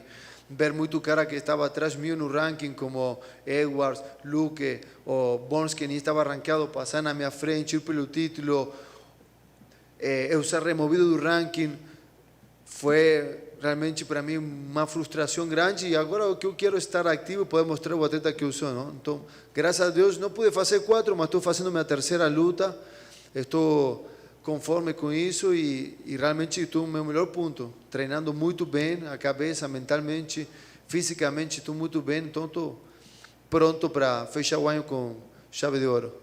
E é isso que a gente pode esperar em 2022 também, essa sequência, esse ritmo de lutas? Sim. Se é por mim, cara, eu quero fazer 4 lutas em 2022, manter-me ativo e poder seguir representando a minha sangue, né, a pessoas da Argentina e toda a Latinoamérica. Bom, você vai, esse duelo é o número 12 contra o número 14. Você acha que o fato de no passado você ter ficado muito próximo do cinturão, isso pode te ajudar, de repente, a cortar caminhos rumo ao cinturão? Brother, ganhei 8 das últimas 9 lutas. Se eu ganhar nesse sábado, vai ser 9 em 10. Nocauteando 2 vezes o número de todo mundo, ganhando de caras invictos como Milga Baeza. Eu fui o primeiro em ganhar de Chama Strickland quando estava 15-0. Ganhei muito cara duro. Cara, 9 em 10. Procura ali e me fala quantos caras han ganhado 9 em 10 e não han lutado pelo título. Ou seja, eu acho que o ranking a vezes não faz sentido a posição que eles dão, mas eu acho que estou fazendo um bom trabalho dentro da divisão. Maravilha. Mais 2 para finalizar, então.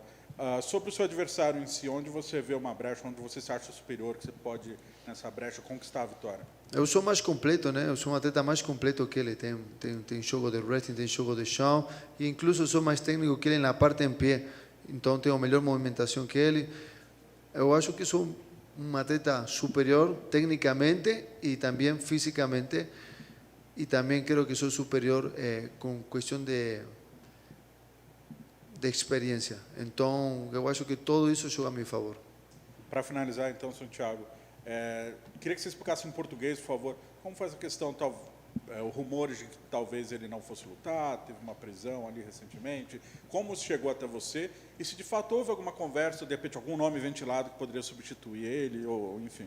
Não. Quando eu vi a notícia, eu pensei, cara, tomara que ele lute, aí esperei, se alguém ligarem para dar má notícia, que pelo geral são as que primeiro chegam, e ninguém deu, então depois fiquei mais tranquilo, eu falei, não, então a luta vai rolar, e nada, depois aí não pensei em nenhum nome, eu falei, se ele não lutar, tomara que me botem alguém, né? Eu quero estar em ritmo, quero lutar e quero seguir un camino para el título. Como falei, para mí Neil es un escalón más para ir en busca de ese título mundial. Santiago, ¿qué nos puedes decir de tu rival? ¿Qué sabes de él? Es un peleador frontal, un peleador con poder de knockout, con una mano izquierda peligrosa, es un zurdo, patea fuerte también. Es un peleador muy peligroso, especialmente cuando pelea con un guato de 4 onzas. Sabemos que un golpe puede hacer la diferencia y ni siempre gana el mejor atleta, pero ese es el reto que representa Neil. Por eso estoy emocionado con este combate, porque a mí también me gustan las peleas frontales, me gusta intercambiar golpes. Soy mejor atleta que él en la cuestión técnica y lo voy a demostrar este sábado. Vi que te lo estaban preguntando en inglés. Ahora que estás comentando bastante las peleas en español en UFC, ¿ves diferente, te preparas diferente, has aprendido, ves a los rivales diferentes porque ahora tienes que comentarlo? ¿Sientes que mejoras? ¿Cómo lo ves? Sí, me gusta mucho el tema de estar estudiando las peleas. Hace, como dije, bastantes años que estoy trabajando y estoy trabajando mucho, entonces estoy constantemente viendo peleas, analizándolas. De hecho, tengo la oportunidad de estar acá en vivo en las peleas y eso sin duda te va acrecentando como peleador, ¿no? Uno está desde otro ángulo, aparte está viendo todo tipo de peleas, femeninas, masculinas, todas división de pesos, y eso va dando conocimiento. Gracias. De nada. Okay. Thank you, guys.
Man, obviously had to reschedule things and delay it a couple months, but I guess what's the feel on fight week now? Is it still, big moments for you at this point in your career? Definitely, After this delay, I stayed for so long without feel this moment that I love so much.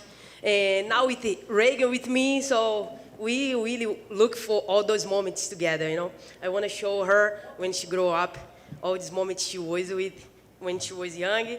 So I enjoy every single moment with her. That's awesome. Juliana has not always been the most respectful to you. I'm just curious if it bothers you, or if maybe you kind of like it, to have kind of like an adversary for once. Yeah, definitely. I feel like she can do everything. She won the fight, so she did everything she have it. I feel like this is motivate everybody. I feel like motivating myself, the fans to watch the fights. I feel like you guys too. So it's good for everybody. What is she doing? Yeah. What about her just as a fighter? Like stylistically, does she present some challenges that maybe some other people haven't presented you before? Definitely. I feel like when you lock that door in the cage, everybody become dangerous, especially for her. She don't have nothing to lose, So I have to really be ready for everything she bring it up. So she's definitely dangerous, She's definitely a very good fighter. And I'm going to be ready to go. So she never fought a lioness before.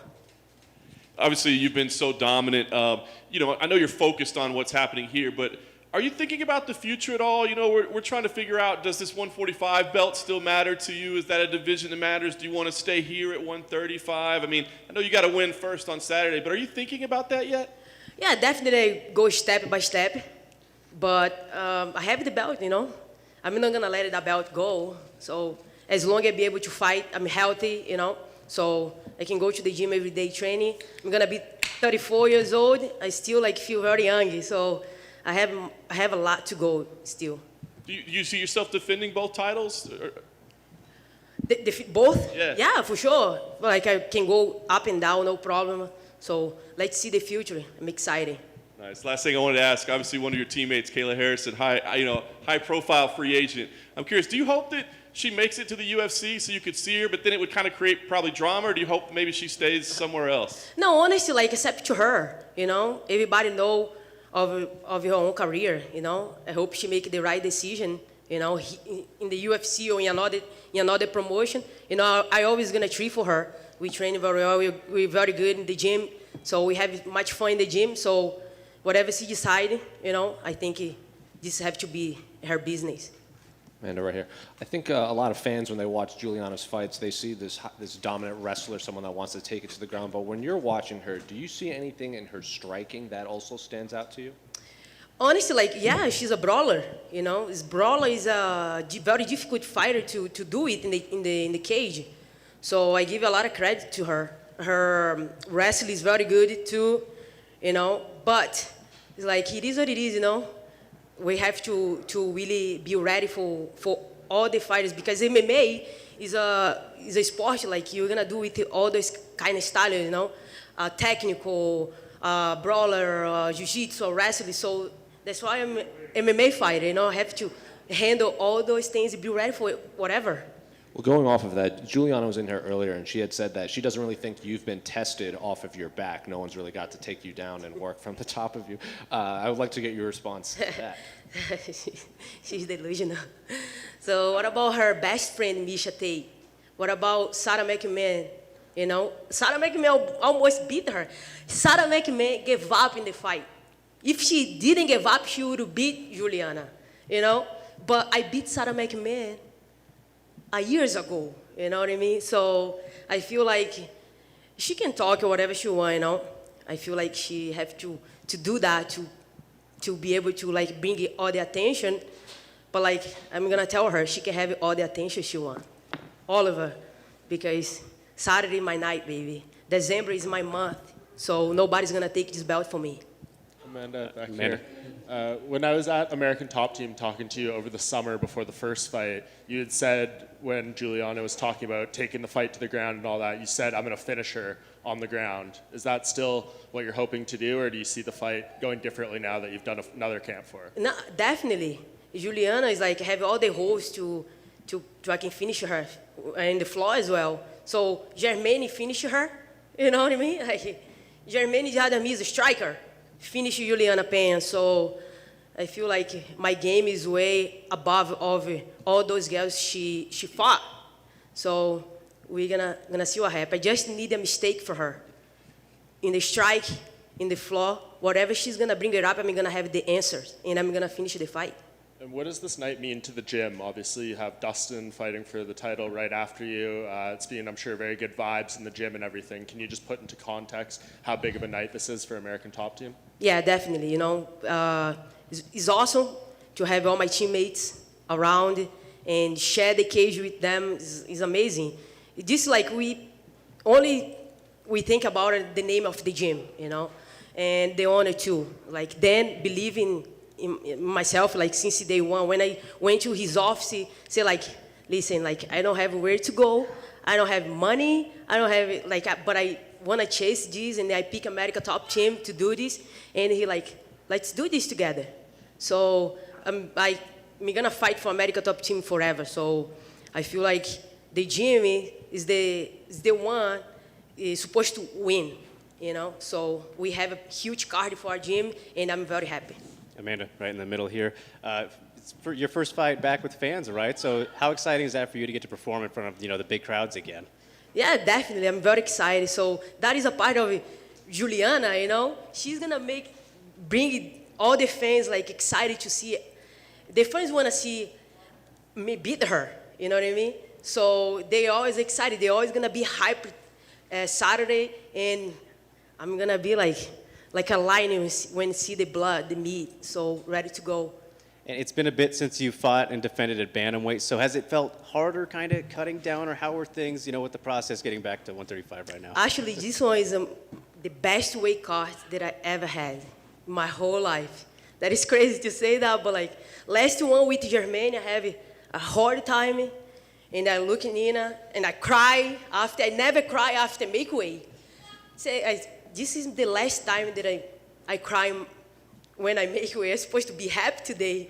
So, but it was very tough for me. And surprising, I was be able to handle 25 minutes with Germaine, take her down, and then be in that. But I was my body was ow.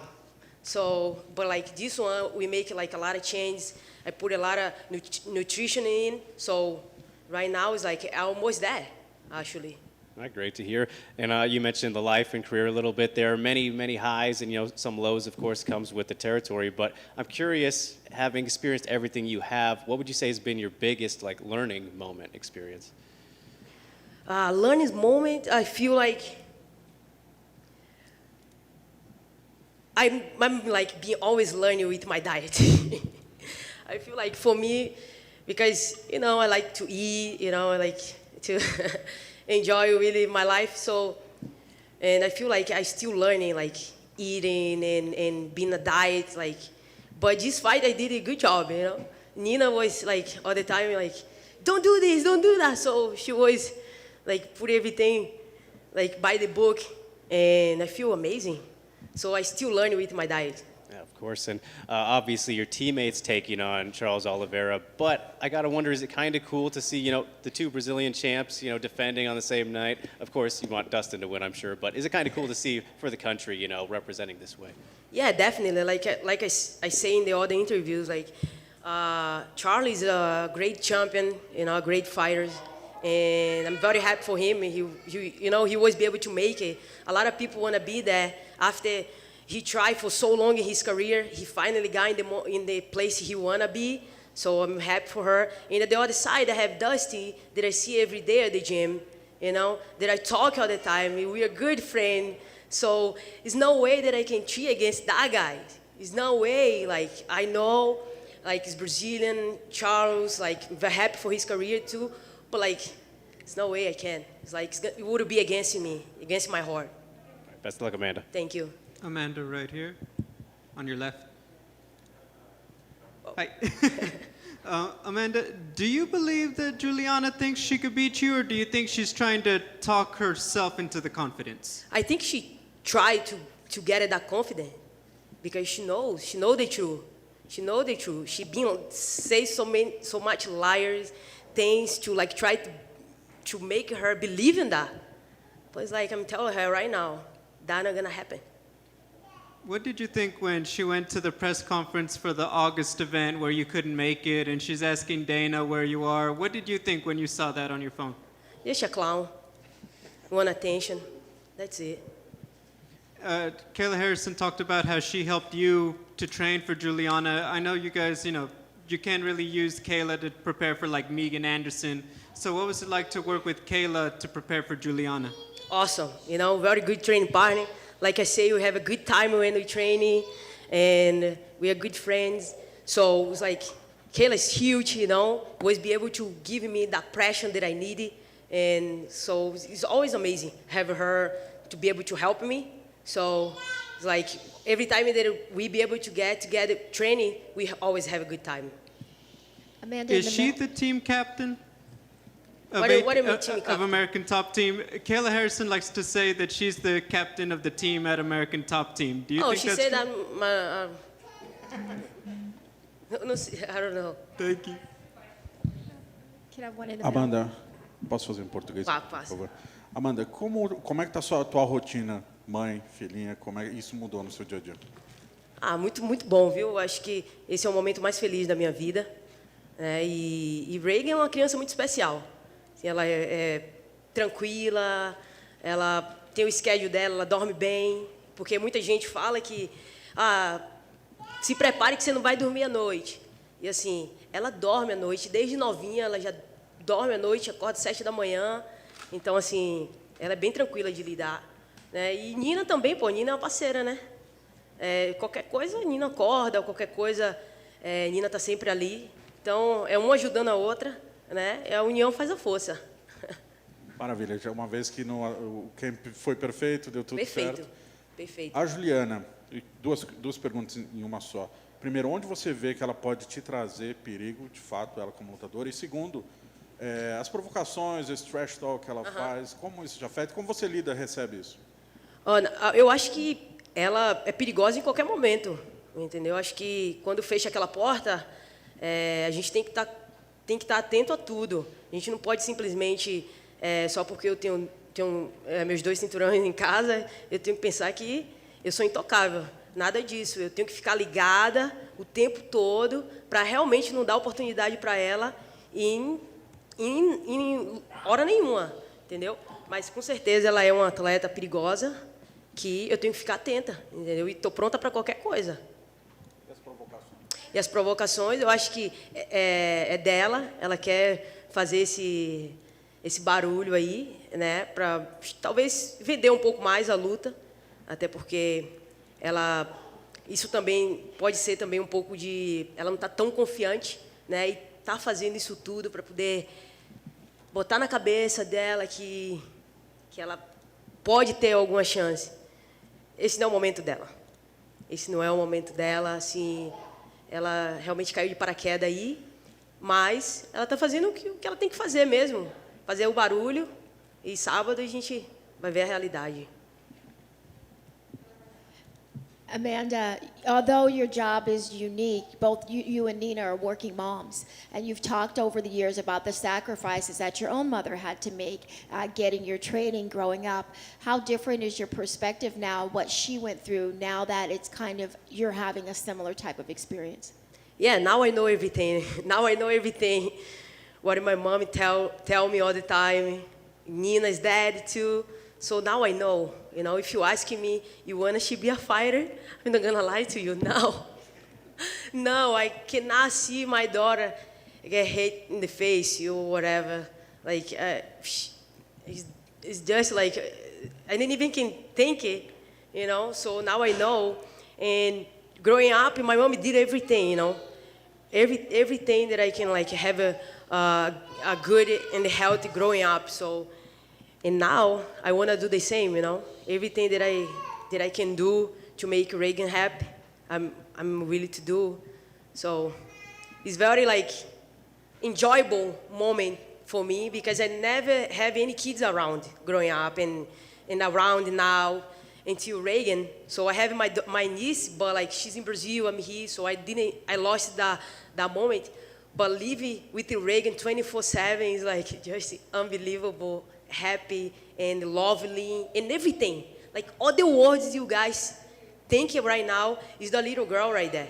Like if you guys don't have it, I'm telling you, it's amazing. If you guys have it, you guys know what I'm talking about. And I can't wait for the next step of her life. Like she's growing, she's very smart, she do everything, she like talking. 1 year old, so she already like have a very strong personality. So I can't wait for the next step in her life. Thank you guys.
Augusto, I know it was a very frustrating result for you in June. Were there lessons that you could take out of that fight? Tá, ele falou que o seu resultado foi frustrante em junho. Tem alguma lição que você tirou daquela luta? Com certeza. Venho para essa luta aí com muito aprendizado. São 2 derrotas. E eu mesmo estou colocando essa pressão de vencer no sábado, porque eu não estou acostumado com derrotas, né? É só você pegar meu cartel, você vai ver que em 19 lutas eu só tive 3 derrotas. Então eu quero muito poder voltar a vencer. E eu tenho certeza que eu vou voltar a vencer. Mas as 2 últimas lutas me trouxeram muita bagagem. Yes, I did learn a lot, and I'm putting the pressure on myself because I'm not used to lose. If you look to my record, I have just a few losses, so I'm sure I did learn a lot, and we are going to see that on Saturday. A matchup with Tai, obviously a very hard-hitting heavyweight. Is that fun and exciting to you, or is his power concerning at all? O Tai é um cara poderoso com a mão, na soca forte. É uma preocupação ou te deixa animado para essa luta? Animação sempre. Vai ser uma grande luta. Estudei o jogo dele, estou pronto para matar esse jogo dele e impor o meu ritmo. Yeah, his style is exciting for me, of course, and I'm ready. I did study a lot of his game, so I'm ready to kill his game and do my game. The schedule delay, was that a good thing, a bad thing, neutral? Did it affect anything at all? O atraso foi uma coisa boa, tudo bem? O atraso foi uma coisa boa, uma coisa que atrapalhou. O que você pensa do fato de ter atrasado as coisas? Não tem problema, não vejo problema em atrasar a luta. Com certeza eu estava pronto para lutar no dia 20, queria muito ter lutado no dia 20, mas ganhar mais algumas semanas de preparação e cair logo no card do Charles e da Amanda, com mais um monte de brasileiro, cara, me deixou muito feliz, então foi uma coisa boa que aconteceu. It actually wasn't a problem at all. I was ready to fight on the 20th. I wanted to fight on the 20th, but to end up having a couple of extra weeks and plus, ended up in a card with Charles. I mean, there's so many Brazilians, got me really happy. Very nice. Last thing for me, I guess, obviously you'd like to win every fight if you could, but is there added importance now based on the last result to win on Saturday? A última pergunta dele, obviamente você quer vencer toda a luta, mas depois da última luta, essa luta ganha uma importância maior, vencer uma luta como essa agora, nesse momento, depois da anterior, tem uma importância maior para você? Com certeza, né? Como eu falei, não sou acostumado com derrotas, eu gosto muito da vitória e, cara, preciso muito dessa vitória para me manter no topo da divisão e continuar escalando a divisão dos pesos pesados. Surely, I'm not used to losing. I don't like losing. I'm a guy who's used to winning, and of course, this has an added bonus for what happened in the past and to continue in the category and to maintain myself in the division and still moving up on the ranks. Right here. Well, Greg won his last fight by knockout. Before he knocked out Greg Hardy, he got hurt. Greg Hardy had hurt him, and Tai was kind of wobbly. So when you're watching tapes on him, are you seeing a lot of holes in his game that he kind of overcomes just through his strength? Ele venceu a última luta dele, foi contra o Greg Hardy, ele também se machucou naquela luta antes de ganhar a luta. Você viu algum buraco, ali, uma brecha, ao ver a luta anterior dele e lutas anteriores que você pode explorar? Sim, é um atleta que tem muitas brechas, mas ele é um cara que vem muito forte no primeiro round, então tem que tomar cuidado. Primeiramente tem que tomar cuidado, mas conforme o decorrer da luta ele vai deixando muitas brechas e eu vou saber aproveitar todas. Yeah, I did see a lot of holes, and the thing is, he comes very strong in the first round, very aggressive, but I think he starts opening up some loopholes throughout the fight, and I think I can explore those as the fight moves along. Sakai. Voltando à questão de retomar o caminho das vitórias, né? Em algum momento isso te abalou, talvez um pouco da sua confiança? Você teve que não apenas fisicamente no treino, mas mentalmente se preparar para isso? Going back to on the subject of going back into a winning streak, did that actually play a role mentally with you, not just physically, but mentally on your preparation to try to overcome the challenge of what happened last time? Se tem uma coisa que eu odeio é a derrota e com certeza após as duas últimas lutas fiquei muito triste. Então realmente eu tive que ter resiliência para saber o meu valor, para saber o quanto eu mereço estar aqui no UFC, o quanto eu mereço estar no ranking do UFC. E eu sei do meu potencial, eu sei daquilo que eu posso render, né? E os dois últimos resultados não quer dizer quem eu sou, sabe? Então eu sei muito bem quem eu sou, sei muito bem das minhas qualidades, eu sei onde eu posso chegar. E eu quero poder mostrar isso para todo mundo no sábado à noite, que o Sakai tem o seu valor. E estou pronto para dar a volta por cima. E a palavra para essa luta é resiliência, né? Dando a volta por cima. Of course, we don't want to leave the last two results of the fights to actually have to define me. I mean, of course, there were losses, but I want to prove my worth, and that's it. It makes this in your mind. It makes you question your self-worth, but you cannot question your self-worth and the fact that you belong in the UFC. And you cannot let those two things, they are not who I am as a fighter. I believe I'm better than that. And moving forward, you want to make sure that you are in a mindset to get back into winning. Minha última questão. O seu rival é um cara engraçado, que gente boa com todo mundo, você também. Você acha que ele toma bastante cerveja ali, né? Você acha que depois da luta, passando esse clima, dá para tomar uma cerveja com ele? E você tomaria no tênis igual ele faz? He's a fun fighter. Someone who's like has a lot of fun. He's got a personality. He likes to drink some beer. Do you think that after this is said and done, would you be someone who be have a beer, perhaps with him, like in the boot with him? Com certeza, ele é um cara engraçado, mas eu tenho uma missão que é vencer a minha vitória. Estou focado muito nisso. Infelizmente não vou poder beber cerveja porque eu não bebo mesmo, mas a gente pode fazer um brinde no tênis. Vou tomar ali uma água com gás e de repente a gente pode fazer uma aposta aí. quem ganhar, ganha o churrasco. Então ele vai ter que pagar um churrasco para mim no sábado à noite. Of course, he's a fun guy, just a fun fun to watch. And I mean, I would not drink. I do not drink, but I would certainly toast with him and with the boot and sneakers. And we can maybe I would probably drinking some sparkling water, and we can maybe have a bet and a friendly wager that if whoever wins gets a barbecue and the other one treats it to a barbecue. So maybe that's what we could have and steak.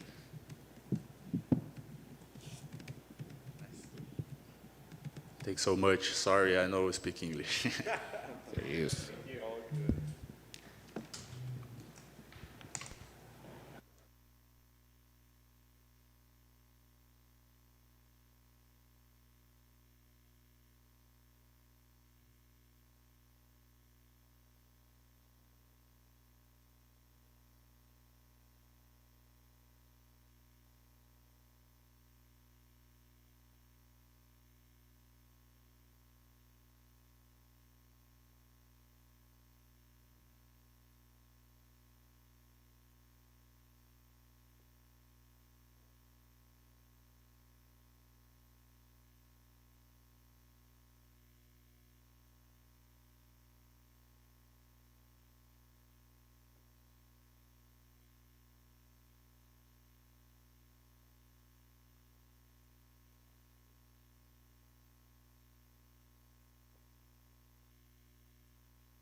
Charles, obviously the first title defense, I gotta wonder what it feels like to be on this side of it after chasing the belt for so long.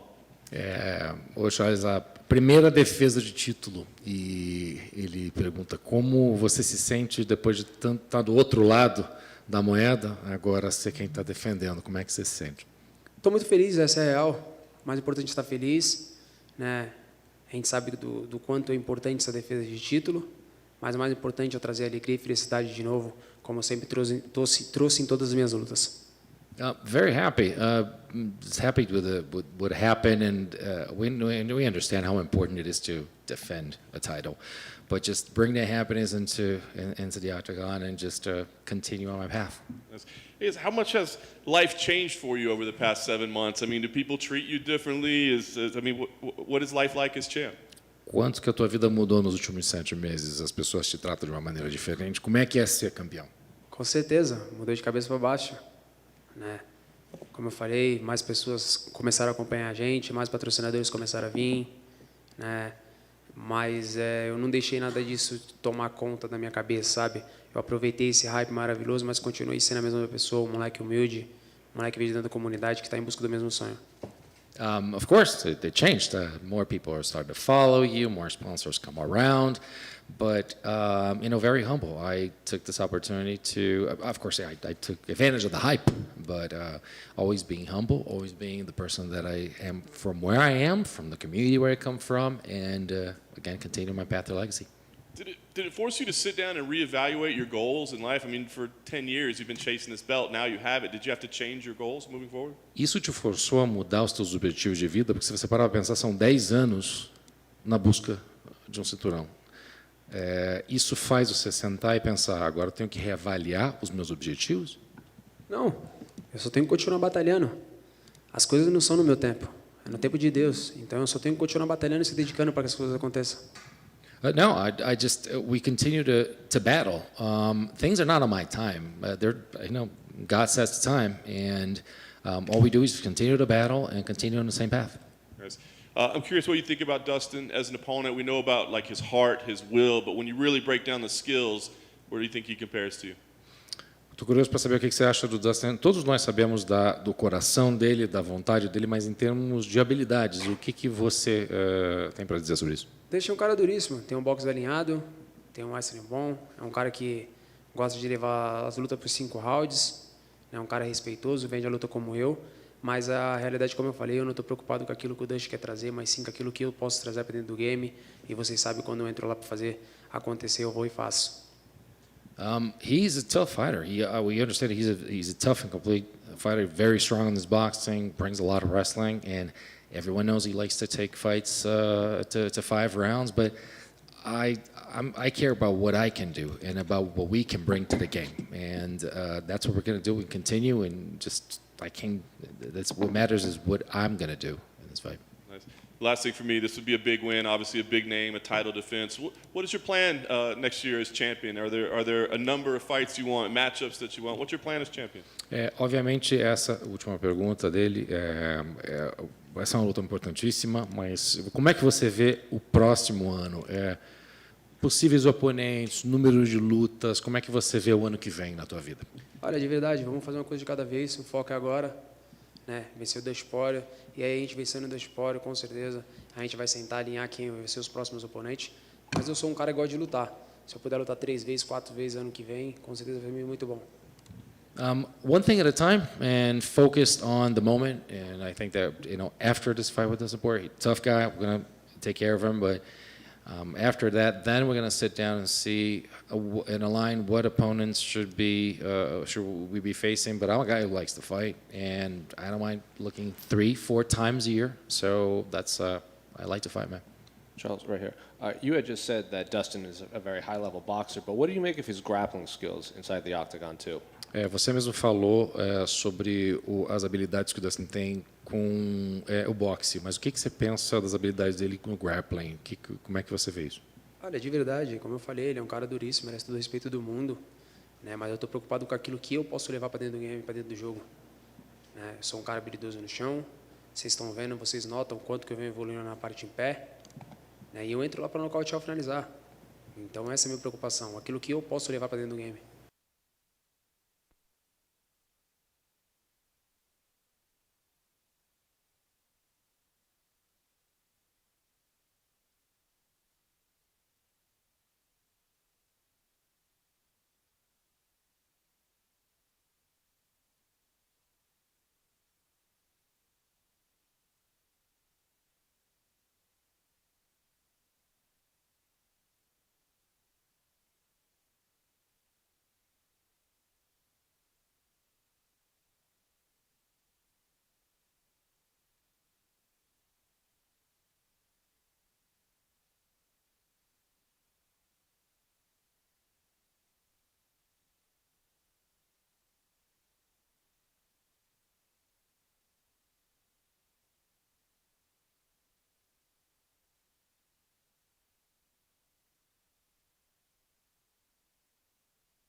Jeff, I know it's not a fun place to start, a fun topic, but you know the news that everybody's talking about. So we haven't got to hear from you yet. I mean, do you have any comments on what happened on Thanksgiving? I mean, no comments on what really went down. It's, you know what I mean, I haven't been charged with any crime yet, you know, so pretty much they had probable cause, and instead of doing a breathalyzer, I chose to do the blood. So, you know what I mean, I'm waiting on the results to get back in on that, and then we'll go from there. Yeah. I guess from a fan's perspective, right, everybody's like, what's the guy doing out in the morning 2 weeks before a fight, right? So, I mean, was this just a one-night thing, or is this like, has this been a tough camp for you? No, it was just a one-night thing, you know what I mean? Just decided to kick back and relax with my girlfriend, you know. Had a few drinks, you know, and then there was a situation that happened, and then cops got involved, and then, you know, I did have my weapon on me. My weapon is like, it's legal, you know what I mean? It's licensed in my name, so they made it look like I had like a MAC-10 in my lap, driving around drunk or something, you know. But no, it's not as serious as they make it out to be. It's not like I was like drunk off my ass, hungover, you know what I mean, just running the streets. You know, it was a one-time thing. So I guess fight week now is here, right? Is this a tough fight week for you? I mean, has this changed things at all, knowing that you're going to have to come answer this and deal with this and that sort of thing? I mean, nah, not really. It is what it is. You know what I mean? Just gotta. I'm the dumbass that did that, so you know what I mean. I just got to deal with it. Fair enough. All right, well, moving past that, this matchup here with Santiago, a lot of people have it circled as, you know, potential fight of the night type thing. What do you think about the matchup itself? Yeah, that's how I see it too. Potential fight of the night or potential performance of the night, you know? So it's going to go either way. Nice. And I guess last thing for me, I mean, does this feel like a kind of a must-win type situation? I know you want to win every fight, right? But I mean, does this feel like a must-win type moment? I feel like it's a I will win type moment, you know what I mean? So I'm going to win this fight, you know what I mean? It's a must-win, whatever. Who cares? Like, I'm just here. I'm living in the moment. So I just got to get this job done. Jeff, right here. We spoke with Santiago a couple hours ago, and he said that this is, quote, probably going to be a war against Jeff Neal. Are you in that same camp? Yeah, I mean, I don't, I never look at a fight like it's probably going to be a war. Like, I hope it's not a war. I hope I knock him out in the first round. But you know what I mean? He's a tough dude, so yeah, it might be a war. Yeah, Jeff, back here. Considering the two fights, Skid, that you're on, did you learn anything from those losses? You know, they say that you learn more from a loss than from a win. And if so, like, what did you take away from those two? Just gotta go in the cage with the killer mentality. You know what I mean? Like the last two fights, I really didn't approach the fights like that. I mean, it might be fighting in the Apex. You know what I mean? I'm not gonna lie, fighting in Apex is boring as fuck. I do not want to fight in the Apex no more. And this time I get to fight in the T-Mobile Arena, and I'm excited about that. You know what I mean? Like fight week is fun right now. I'm just looking forward to getting there on a Saturday, walking through the arena, fans yelling and screaming. Like I want that. I live for that. And when Ponzinibbio returned against Li Jingliang earlier this year, obviously it did not go his way. He got pretty viciously knocked out. Do you take any sort of like tips or clues from that and apply it to your own game that you think you can maybe use against him? No, I mean, get knocked out like that is one of those things. You know what I mean? Like you get caught. So I don't really. I watched that fight once, and that was it, because there's nothing I'm gonna take from that fight. You know what I mean? People get caught, so. You know what I mean? Then he fought the next time, had a tough fight against another dude with knockout power. He didn't get knocked out then, so it's just like that's the fight I watch the most. You know what I mean? You get caught sometimes. I'm not saying I'm gonna walk in there and just walk through him like Li Jing. I'm not even gonna try to say his name like he did. You know. And last one for me, what would you say is the most challenging part of Ponzinibbio's game? His jab. He has a really good jab, and he does a good job at being aggressive while not being aggressive. You know, he can jab you and then like get right out of range as soon as you try to come forward. So that's probably gonna be the toughest part. Thank you. Jeff, thanks for taking the time. Just a quick one. It won't be a guy using footwork and constant angles in the entire cage. Was there a part of you that was kind of relieved that you have a guy who will come forward and at you? Yeah, for sure. Yeah, like fighting Wonder Boy was like probably the hardest thing I ever had to do. Like not being able to set my feet and throw a strike or anything. But yeah, I don't know if he's going to come forward like that. If he does come straight forward, like I really feel like that might be bad for him. But we'll see. Like people that come straight forward, I usually knock them out. So if he wants to come straight forward, then that's what the result's going to be. Thank you, sir. Good luck on Saturday. Thank you. Jeff, right back here. I know you said after the last fight that you need to take some time to get your health in order and figure a lot of things out. Can you tell us what kind of the past few months have been like and where you're at now compared to where you were then? Yeah, the past few months have been great. Like as soon as I took the L against Magny, I went to Hawaii, had a little vacation, and then got back, went to the Dominican Republic, and then just kind of chilled and relaxed. Took some time off at the gym. Once I got back, I implemented supplements into my training schedule. You know what I mean? So like I'm taking supplements now, and it's really doing great for me, like my health and like how I feel and just my energy levels and stuff like that. Like I really feel like I felt before I got sepsis.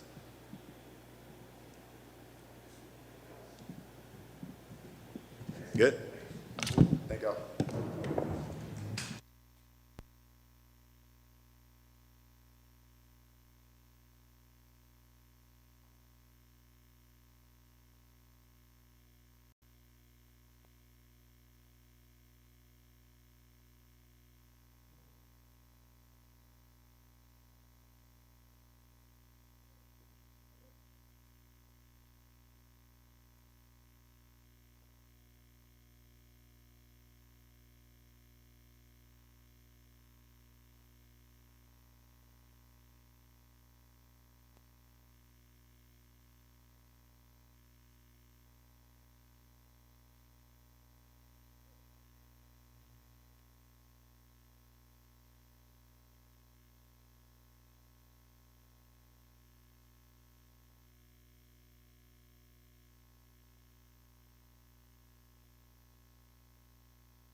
Pedro, you're kind of on this like Legends tour, right? I mean, Frankie, you know, Aldo, Dominic, man, what's the feel like on this run that you're on right now?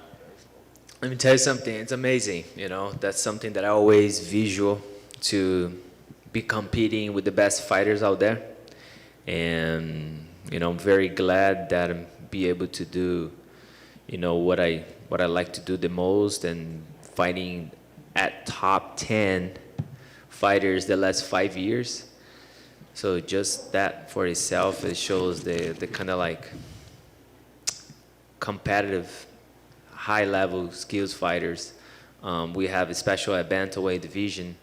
And for me, you know, it's such a big honor to being a part of these fighters, and now fighting number 5 former champion the last 6 of fights. So it's definitely something that, you know, makes me very excited, and keep on working as hard as I can, as smart as I can, to keep climbing the ladders, you know, up and downs, but be able to capitalize, to learn, develop new skills, and still competing with the biggest organization in the world. I was going to say, at this point, I mean, you're a veteran as well. I mean, a guy that's been around for a long time, and as you said, been at a high level. But when you face these former champions, does that still excite you a little bit? Is it still something special about, hey, man, that's that guy over there on the other side of the cage? For sure, you know, for sure. Seeing guys like that I've been watching them along the years, and not even imagine. I can't imagine fighting them, because I always, you know, have a lot of confidence in myself, so I knew I would get super close to the best fighters out there. So, but it's definitely something really cool, you know, that I can look it back and see all, you know, my career has been taking me. How do you evaluate Dominic right now, right? He's had like these periods of inactivity, and, you know, he came back and lost, but he won. I mean, where do you think he stands at? Is he still as good as ever, or is he taking a step down? What do you think? I don't think so. You know, a lot of people was saying that when he had like the huge knee surgery, and then he came back and did a hell of a fight with TJ Dillashaw, 5 rounds. I actually watched that fight live in Boston, and you know, he's not a joke, man. Guy is always training. He's always getting better. You know, we are probably kind of like the same age. So don't underestimate never any of my opponents, and I'm, you know, the mindset that I come into the fight every single time, that I know he's gonna be the best version of himself. So do I. So that's the reason that, you know, makes like the biggest fight, and that's what I like to do. You know, push the button quick so we can make an interest fight. Yeah, nice. Last thing for me, I mean, you're always in fun fights, but I mean, is the result here especially important to you? I know you've had a couple setbacks. I mean, is it important that you pick up a win this time around? Yeah, they are always looking for the win, you know. So, but we're talking about, like, you know, the champion leagues of fighters, you know. So I never come right here with like, oh, I'm gonna just fight and that's okay if I don't win. No, that's not the spirit. That's not the mindset. My mindset is always to come and bring the W. You know, even though sometimes I couldn't not be able to do it, but I always looking forward to finish my fights. You know, if I don't even like to go to the judges. You know, I have some bad experience in the past, fights that I thought that I clearly won. Stats shows that won, so I don't trust. So I go for the kill always. Pedro right here. I think after your last fight, you had mentioned possibly moving down to flyweight. Is that still something you're considering after, like, even if you win this fight? That's something that I thought about it. I'm not certain, you know, 100% sure that's gonna be the right move. I definitely, I thought about it. You know, that was the conversation that I had with Aldo right after the fight, and you know, the media was, you know, putting out there that, you know, I thought about it. As I was thinking about it, I got the offer to fight Dominick. So bantamweight, that's the bantamweight, that's the division that I always fought. And it is not an easy weight cut. It's something that I have to work, like, on my diet, you know, the weight cut process and stuff like that. So I don't know. Let's see. I'm very focused for this fight. You know, bantamweight, that's the division that I always felt great of fighting. And we see. Dominick was in here a few hours ago, and he labeled you a power puncher and a knockout artist lately. So looking at Dominick, how would you label his skill set entering this? Definitely a unique style, excellent footwork in and out, good wrestling skills, well-rounded fighter, good cardio, and very strategic, smart. Hey, Peter, back here. So, like you said, Dominic, he's got a kind of a weird style. It's pretty hard to replicate. How have you gone about sort of replicating that style in training? How have you sort of used your training partners? Yeah, that's a good question. So we have a couple of the guys in the gym that they are really good in copying people and try to mimic and try to look like. I also train with a lot of good wrestlers, good grapplers, guys that have a footwork and an outside, not exactly at his style, but we kind of break down his style, and you watch some of the videos and see what would work, good on my end for this fight. We capitalize and all that, and I'm gonna be able to display and try to stop Dominick on Saturday night. And what did you think of his fight against Casey Kenny and the result overall? Yeah, it was really good. It was really good. He was moving. Casey was missing a lot of the punches. Dominick was able to outpoint him on the outside.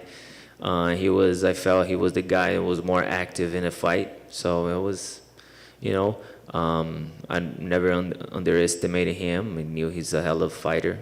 And I came over here in the best version of myself. And obviously you and Jose Aldo, you shared something very special. You had a great fight, and clearly you have a good relationship. Now he's had a great performance again against Rob Font, and it's looking like he's close to the title again. What do you think of Jose Aldo's future at bantamweight? Oh yeah, he's a definitely very strong, powerful fighter. He was able to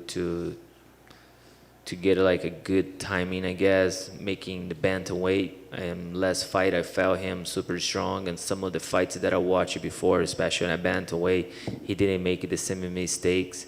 He was able to move really good, and I thought it was a very good fight. I was able to clean good shots. I think for the fact he was the bigger guy, he was able to absorb a little better, but I was able to land some clean shots right on his face, and that was hats off to him and his team to be able to put a guy which was the best featherweight of all times at bantamweight and feel as big, as strong, as powerful as he used to be back in those days at featherweight. Thank you.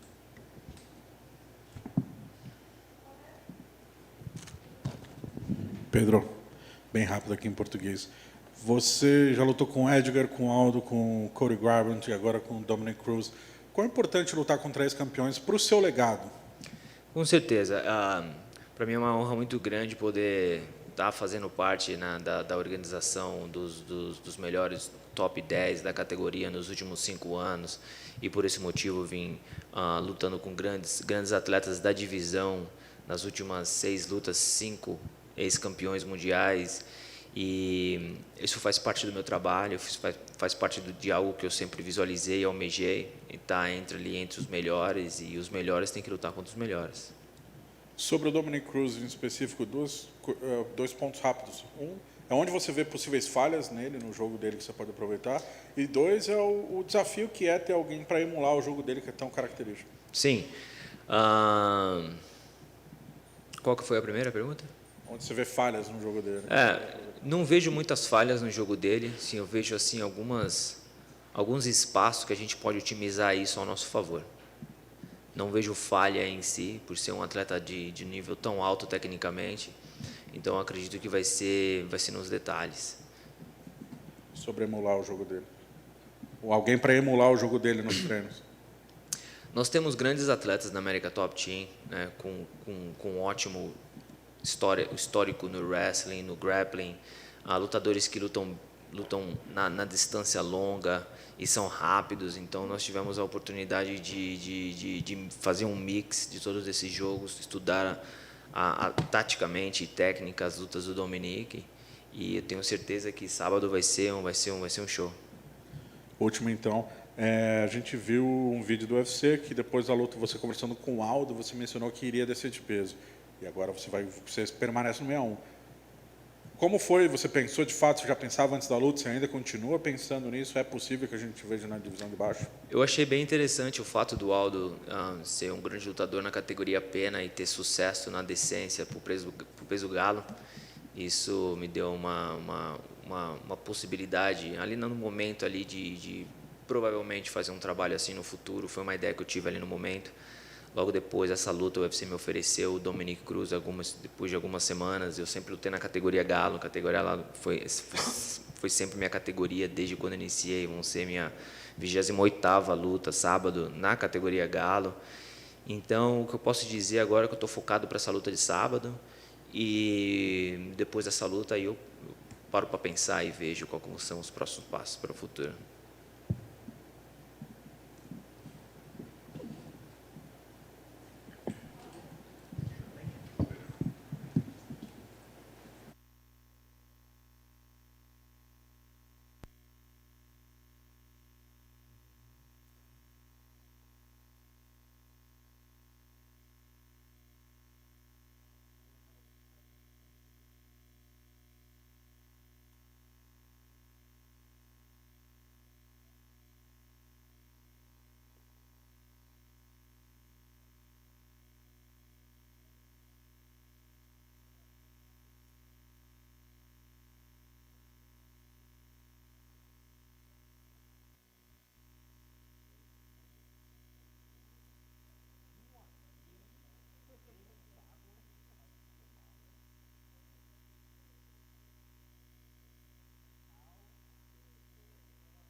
What's up, guys?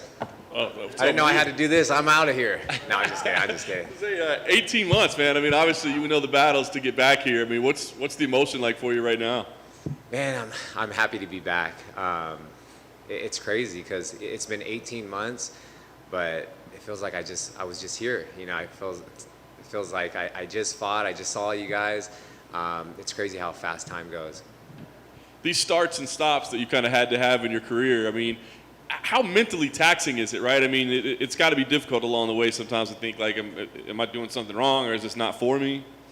Yeah, no, I don't have the it's not for me mindset, but it's tough. You know, it's like I want to stay healthy. I want to be active. be consistent, and then it's like always something happens with me. It's like I have all this momentum and I'm doing so well, and then it's like sideline for a year, sideline for 15 months, now 18 months. But you know, I made up my mind. I'm like, this is the last injury. Maybe I just needed to get it strong for the road ahead. That's awesome.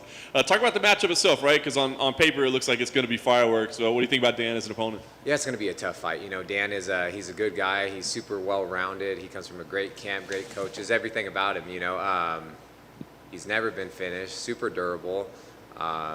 Jiu-jitsu black belt. I see a lot of similarities in him and I. So yeah, I'm prepared for a 15-minute sprint. You know, I hope it doesn't go that long. I know the fans and everyone's excited for this matchup. You know, I was going to fight someone in front of me, but couldn't get cleared. And I think more people are excited about this just because of our styles. And yeah, so it's like I'm not looking forward to that, but I'm glad someone is. Nice.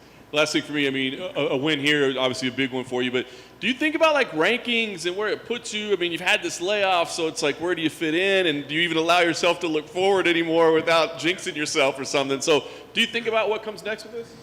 I do, and I used to a lot, but now I'm just focused on the task at hand because, yeah, I want to be a world champion. I want to fight, you know, the best guy in the world, but all that means nothing if I don't win on Saturday night. So, you know, I just have to perform well and you know, do what I know I'm capable of. And I do feel like I get a big win. I put on a show, make a statement. I feel like I'm right back in the mix of possible title contention because everybody in front of me has fought each other and they fought the best. I'm one of the few that hasn't got to.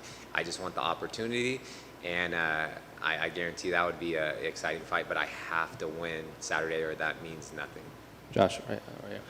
When Dan was out here, I think the fighter that you were originally tied to was Arnold Allen, correct? And I asked Dan about that, and he said there, in his words, there is no question fans are more excited to see me fight Josh Emmett than Arnold Allen. So I assume you're in the same boat? Yeah, no, I 100% agree. You know, it's like everyone in the UFC is tough. It's like even someone making their debut, it's like the thing with MMA and these 4-ounce gloves, anything can happen, you know? So it's like whether you're fighting someone making their debut or you're fighting one of the best guys in the world, it's just so crazy. That's what's so crazy about this sport. It's like the unknowing, you know? I don't know what's going to happen. I hope for the best, but it's like I always say, driving my car into a tree with no seatbelt. I hope for the best, but who knows what's going to happen. But I think fans are excited to see this car wreck coming up on Saturday night just because of the similarities, and he comes forward and the pressure he puts on, and he's so durable. He'll take shots and you can't get him out of there. He just keeps coming. And I'm the same way too. I will never give up. You know, you literally have to put me out or catch me in something, you know, but I won't quit. Like that's a promise, you know. Bone sticking out of my finger, no ACL, whatever it is, I'm not quitting. Well, kind of going off of that, I think since your last fight, the division's been pretty active. There's been a lot of matchups among the top 10. You yourself said you haven't really fought a lot of those elite guys. Did you hear a lot of fans kind of fantasy matchmaking you against these guys, even in your time off? Like, they still remember who Josh Emmett is. You just couldn't fight. Yeah, so it's kind of funny. It's just because no one knows what goes into this. You guys know, like everyone else, it's like all the work we put into it, and like they just think we show up on Friday or Saturday night, fight, and then like people were asking me 2 months after, when are you fighting again? I'm like, damn, I have no ACL. But yeah, no, it's every time any 45er fighting on the card, I'm like, watch, they're gonna say Josh Emmett needs to fight this guy, and it's like the guy's making his debut, and then they're like, Josh Emmett needs to fight him. I'm like, yeah, that makes a lot of sense. But it's funny. At least my name has been in the conversation and talks with the fans and a lot of people for 18 months. So it is nice, you know, in a sense, even though I really don't care, that I'm still talked about, you know. So people didn't completely forget about me this time. Do you like being tied to that guy that is in these back and forth wars, or like, because people just they want to see you fight these guys because they think it's going to be this, like, as you said, car wreck? Yeah. No, and it's kind of like just how like Justin Gaethje, how he goes out there, he wants to perform and stuff, and I have that mindset. Like, I'm going out for performance bonuses, but even though I don't really want it, deep down inside of me, I want to have the craziest fight of the year fight and get that knockout of the night.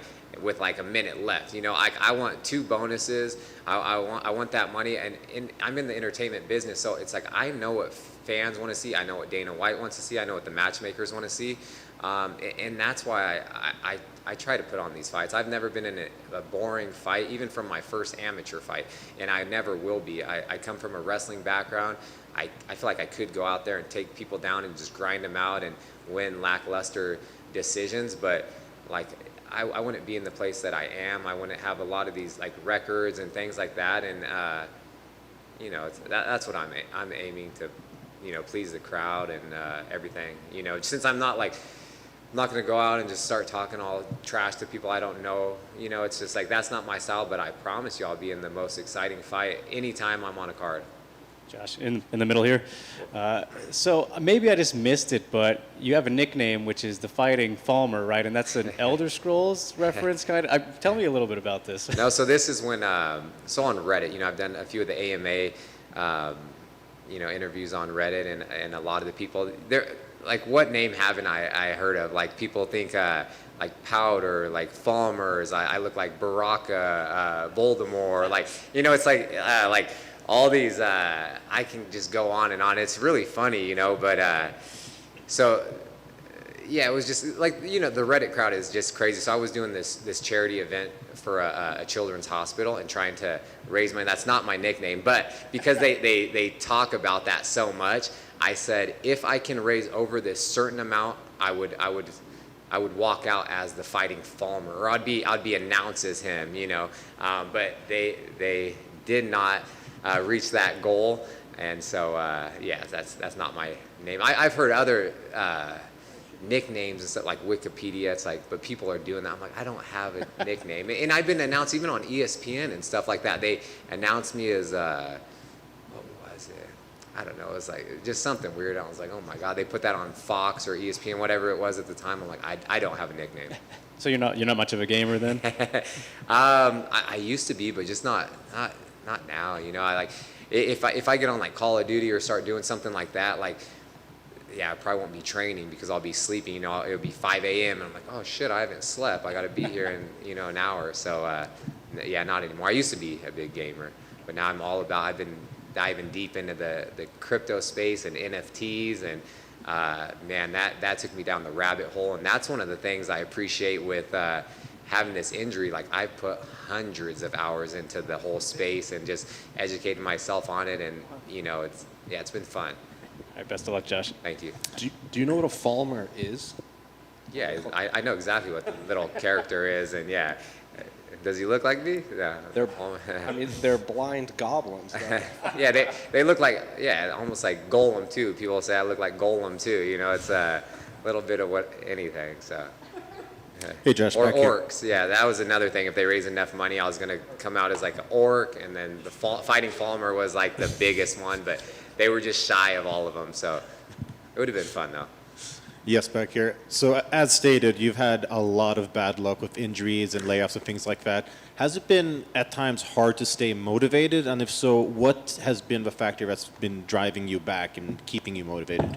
Yeah, it's man, a lot of it's family. Like, to me, like what I'm trying to achieve and accomplish, and just set my family up and help my friends and family and coaches and everyone that invests in me and believes in me. You know, I want to do well, because the better I do, then the better they're all going to do as well.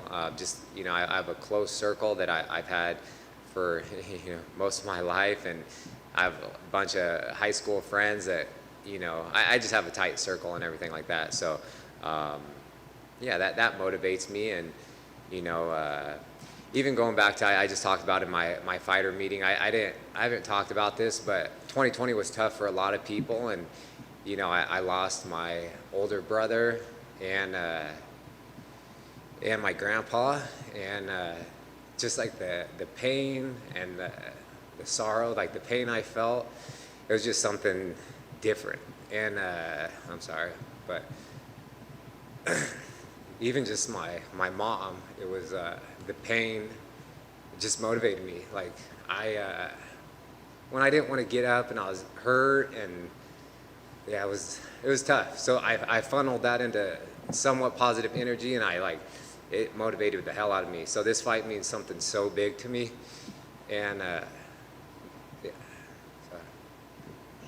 Going through loss last year, a lot of people did. How did you find your way through that? Man, just like what I was going through with the knee injury, it's like, that's nothing that, you know, even my older brother, he went through his whole life, a lot of mental illness, addiction, you know, even my father, I lost him 10 years ago. It's like, yeah, so I think I'm going to fight someone in a controlled setting, and, you know, it's like, I'm not scared of it. I'm not scared of anything. Like, you know, the only thing is the loss. I'm scared to lose. That's the only thing that scares me. But yeah, you just got to keep moving forward. You got to realize life is too short. Time goes by too fast. So I'm like, if you like been thinking about someone, or you know they're on your mind, just reach out to them. Say hi. Say I love you. You know, just let them know.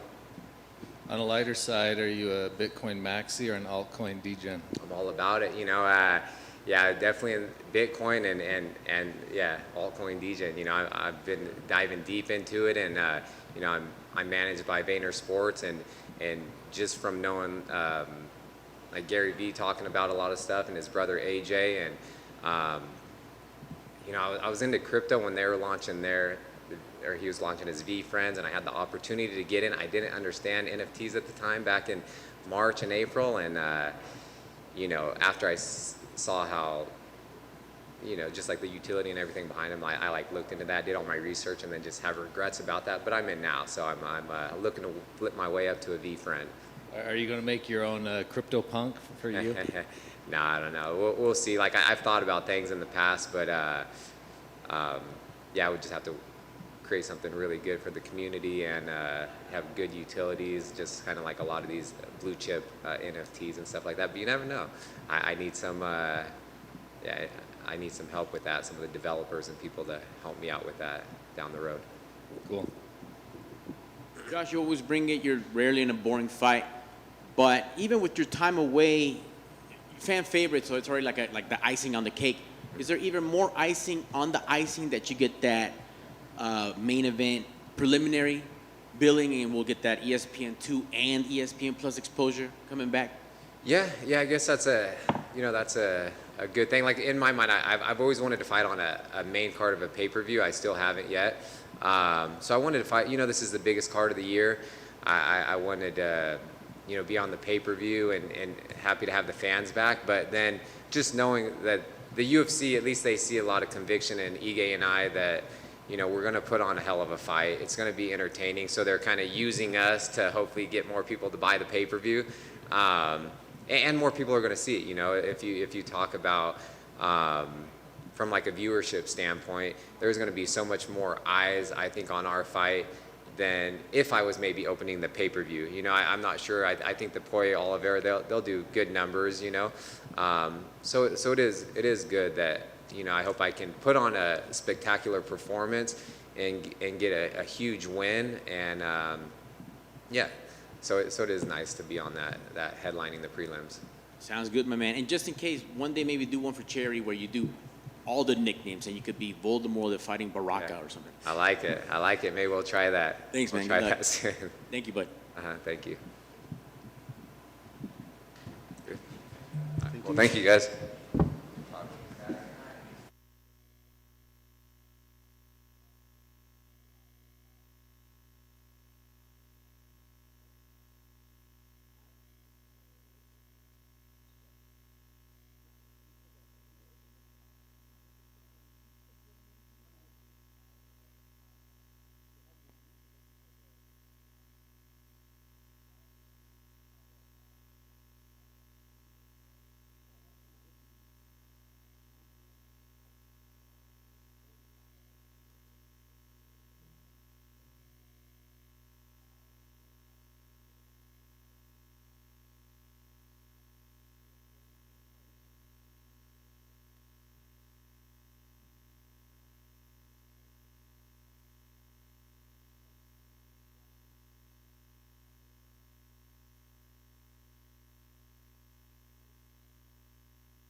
Okay, so fight week feel a little bit different when you don't have your teammate headlining and all the hoopla and all that stuff around. Does it feel a little different?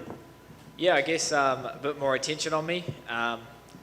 But you know, we love to fight on the same cards. This is what we do. We put on a show, and we all do it together. So this time it's just me. But you know, I'm coming in with bad intentions. I'm so happy to be here in Vegas. You know, it's been a long journey, 9 months away since I've been since my last fight. So I've had time to kind of upskill, work on things, and I just can't wait to get in there now. Just counting down the days. Yeah, it should be a fantastic fight. I got to ask, what were the thoughts when the name came across? You know, I mean, it wasn't somebody that was in your division. So, I mean, had you ever even thought about him as a potential opponent, and what were your thoughts? You know, me and Cody know each other just because the fight scene's so small. But, you know, you got to look at bantamweights as potential opponents. And I knew he wasn't doing too well at bantamweight. So I guess when you get desperate and you want to reinvent yourself, there's only one way, either go up or go down. So I had a fight booked. I had someone else. And then the UFC said, hey, Cody's going to drop down to flyweight. Do you want to welcome to the division? I said, hell yeah. This is the fight I've been dreaming of. You know, a former champ, high-profile fighter. It's just going to elevate me. This is a title fight eliminator in my eyes. I know they've given a title shot to Cody before. He ended up catching COVID. So, you know, I'm in the same book. So, yeah, that's all I've been focusing on is this date and just using everything that we have back home and taking full advantage of all our wealth of knowledge from our coaches, all their experience from my teammates. You know, I've got world champions that I train with day in, day out, and it definitely rubs off on you. So, yeah, I've got all that motivation, and I'm going to continue that momentum from my last fight, finally getting my a knockout in the UFC and living out to my nickname, Don't Blink. As you said, man, big opportunity, big opponent. I don't want to say I don't mean this specifically for Cody, but like, is there any worry that like he doesn't make weight? You know, anybody coming down a weight class, like, can you even let yourself think about that?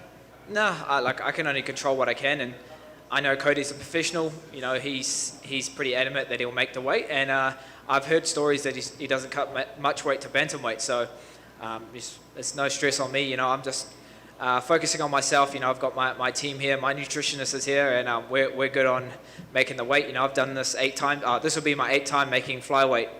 This is Cody's first fight at flyweight, so all the pressure's on him. For me, you know, we're just going to continue what we've been doing, stick to the structure and the system that works, and just go out there and have fun.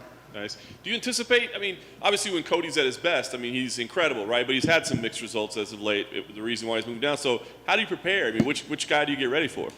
You know, this can go a few ways. Cody can come in trying to, I guess, reserve his gas tank, try to last out all 3 rounds. Or he could be like, I've got one good round in me. You just don't know what he's going to do. So we've prepared for everything. You know, I've really elevated my conditioning to that next level because I want to use it as a weapon in this fight. I want to push the pace on him. I want to make him feel this weight cut. Even though if he hasn't affected him, I want him to make him feel that, you know, I'm in a fight now. It's just not going to be an easy drop down the division and start bullying the smaller guys. I've got to, you know, I've got to prove my point, and I've got to make a statement. Such a stacked card, UFC 269 on the last pay-per-view for the year. I've got to stand out, so I've got to go out and take it. And like I said before, this is my title shot. So take out a former champ. There's no denying me 2022. You know, a rematch against Brandon Moreno sounds good to me. It was a close fight, our first outing. You know, I dropped him twice in the first round, and he did well to adapt, and he ended up edging a decision. But not looking past Cody at all. You know, that's all I've been focusing on. But I'll predict the future. I'll say 2022, I'll be fighting for that title. I like it. Last thing for me, with everything that you said there, do you feel like it has to be a finish in order to get that? Or do you feel like, I mean, could be just a really impressive 15-minute fight, right? Or does it have to be a finish? Well, you know, a lot of people been saying, you know, Cody's he's not as durable as he used to be. You know, he can't take the same shots. And I had to figure that out when I dropped from bantamweight to flyweight. You can't take those same shots as you would at bantamweight because your body's a lot more, not fragile, but a lot more depleted. You're taking away water from your brain, which essentially means the volume you can't take the same. So you've got to be careful with your range. You've got to be way in or way out. And yeah, I trust everything that we're doing at City Kickboxing, training out of the best gym in the world. So that's all I've been focusing on. Not too much of what he's going to do. It's more like what I'm going to do. I'm just going to be backing myself And, you know, you just got to believe you're the best in the world, and I truly believe that, and now it's my time. You know, he was the face of the UFC back in 2016, 17. My first ever UFC event was his headline against Thomas Almeida. I was over here for the Ultimate Fighter tryouts for season 24, and that happened to be on the same weekend. So my first ever event was watching him, you know, make his reign, and look what he's done. But that timing's everything, and you know, full circle. Now we're matched up. Now he's dropping a flyweight, and now it's my time. All right, mate. One of Cody's biggest attributes is probably like his punching power, right? If you had to guess, would he, when he cuts down to flyweight, is he going to rehydrate and have more punching power, or is that weight cut going to affect it, and is he actually going to carry less? Well, that's what makes it for an intriguing matchup. People just don't know. You know, I guess I'll be answering those questions in a few days, but like I said before, we're prepared for anything, a 3-round war or, you know, a first-round barn burner. It's just, I feel like I've ticked all the boxes this camp. I've taken everything to that next level, and I've really changed my mindset to stop chasing the title and start believing I'm the champ now, because that's the kind of mindset you got to have. So, you know, he's a former champ, a high-profile fighter, but I feel like this is going to elevate me to that next level and put me in line for that title. Considering the fact that he is a former champion and there's been so much focus on him, and it's kind of like, how is he going to manage this, you know, move down to flyweight? Do you feel that maybe him and his team are looking past you in any way? You know, it's out of my control, and they can think what they want. I know what I'm capable of, and I know what I can do. You saw a glimpse of that in my last fight, in my last outing. I've had a bit of time to now, I guess, develop even more, upskill and work on things. So when the time was right and had all that time in front of me, now it's just ready to get in there and just have fun. So yeah, they can look past me. I can be the underdog. It's just another day for me. You know, I've been in the sport for so long, and now you're starting to see that momentum in my career. So I'm just going to take it with both hands and run with it. So like I said before, it's my time. And as you mentioned, you had a close fight with Brandon Moreno a while back, and then he's become champion. How did you react to that when he won the title? Did that a part of you sort of go like, yes, there's an automatic storyline built in, you know, a close split decision that you can get back? Yeah, definitely. You know, I was happy for him. It's great that from his story, you know, leaving the UFC, being ranked number 16 in the Ultimate Fighter, and then coming back and then being on a tear, and now he's the flyweight world champion. So, you know, he's definitely improved a lot since we last fought. But so have I. You know, I've trying to become more well-rounded rather than just a one-dimensional, and that's just full credit to, you know, our gym at City Kickboxing, our coach Eugene Behrman. He's the glue that puts it all together, and yeah, I just trust the system and trust the process. So you know, it definitely rubs off on you when you're training with world champions day in, day out. So I knew eventually one day me and Brandon will meet again. It's just going to be a whole lot different.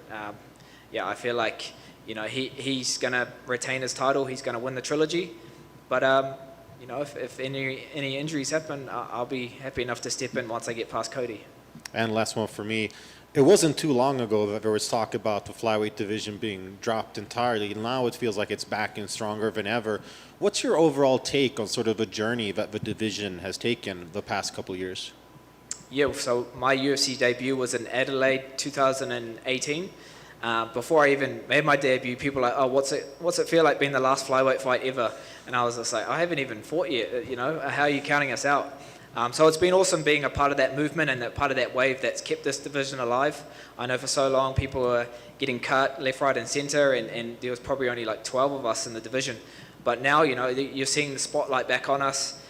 Me and Cody being on a main card on such a big pay-per-view just shows that, you know, the UFC want to get behind us, and the fans think we're exciting. You know, every time I fight, I want to make sure that I'm going out there, kill or be killed, you know, and having teammates like Dan Hooker, like Israel, like Alex, like Brad, you know, guys that are born and bred to do this. I'm just so motivated and inspired by their journeys that when I get in there, you know, I really embody my ancestors and my tupuna that when I make that walkout, I'm just just a Superman version of myself. So yeah, I know it went off a bit of track, but yeah, I'm just proud to represent the flyweights, proud to represent New Zealand, and yeah, I want to make a statement in this fight. Bantamweight can't just come down and just jump into the title shot. He's got to get through. He's got to get through me. So I can't wait. Thank you. Kai, right here. There's only a few fighters that really use the inside low kick as like a sharpshooting point score and build off. And I think that yourself, Volkanovski, maybe Weili Zhang might come to mind as those who do that. So why don't more people use it, considering how effective of a tool it is? I guess, yeah, it's just a part of the wave of different techniques in MMA. At one point, it was the takedown, ground and pound, and then it became the calf kick, and then, spinning back fists are always in there, and spinning heel kicks. So it's always evolving. So you got to have it in your toolbox, have it in your arsenal, and when the time's right, you want to pick and choose when you can. So, I like to stand, I like to strike, but doesn't mean I don't train jiu-jitsu, doesn't mean I don't wrestle. It's all in there. I just got to bring it out when I need it. And one trait that city kickboxing fighters have, is like that great vision. You guys can all see very well. And would you say that's just natural talent or maybe exceptional coaching on Eugene's part? Yeah, we're always trying to better ourselves. We're always trying to get new techniques and new strategies to train. And we're very good under pressure. When it's in a firefight or a close battle, you have to stay calm, stay controlled. And that's just credit to the system that Eugene's put in place. The coaches that we've brought in, like our breathing coach, our sports psychologist, so many different things that want to elevate you to that next level and just give you that 1% advantage, because at the top, that's the difference. So for me, it's about just ticking all the boxes, making sure that I'm coming in with no doubt. Once I get on that flight, there's no doubt in my mind that I'm winning this fight. So this was a bit different for me, this camp. I brought my family over to Vegas. With all these restrictions in New Zealand right now, I didn't want to be apart from them for months at a time, so I said, let's just commit and go over together. So my son and my wife are here with me, staying at Dan's house, and then I'm in the Fighters Hotel. So, focused and business as usual for me, but it's nice to know that I won't be apart from them for a long time. So, you like having the family, then it's not like extra pressure at all? No, not at all. That's what motivates me, that's what lights my fire, providing for my family. And like I said, business as usual, even though the family's over here, we'll just get the job done. Best of luck, Kai. Cheers, bro. Easy. Thanks, guys. Cheers.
Holly, obviously an incredible fight the last time out. I'm just curious if there's any lessons you take out of that, or maybe some confidence that you can fight out of bad situations. What did you take from the last fight?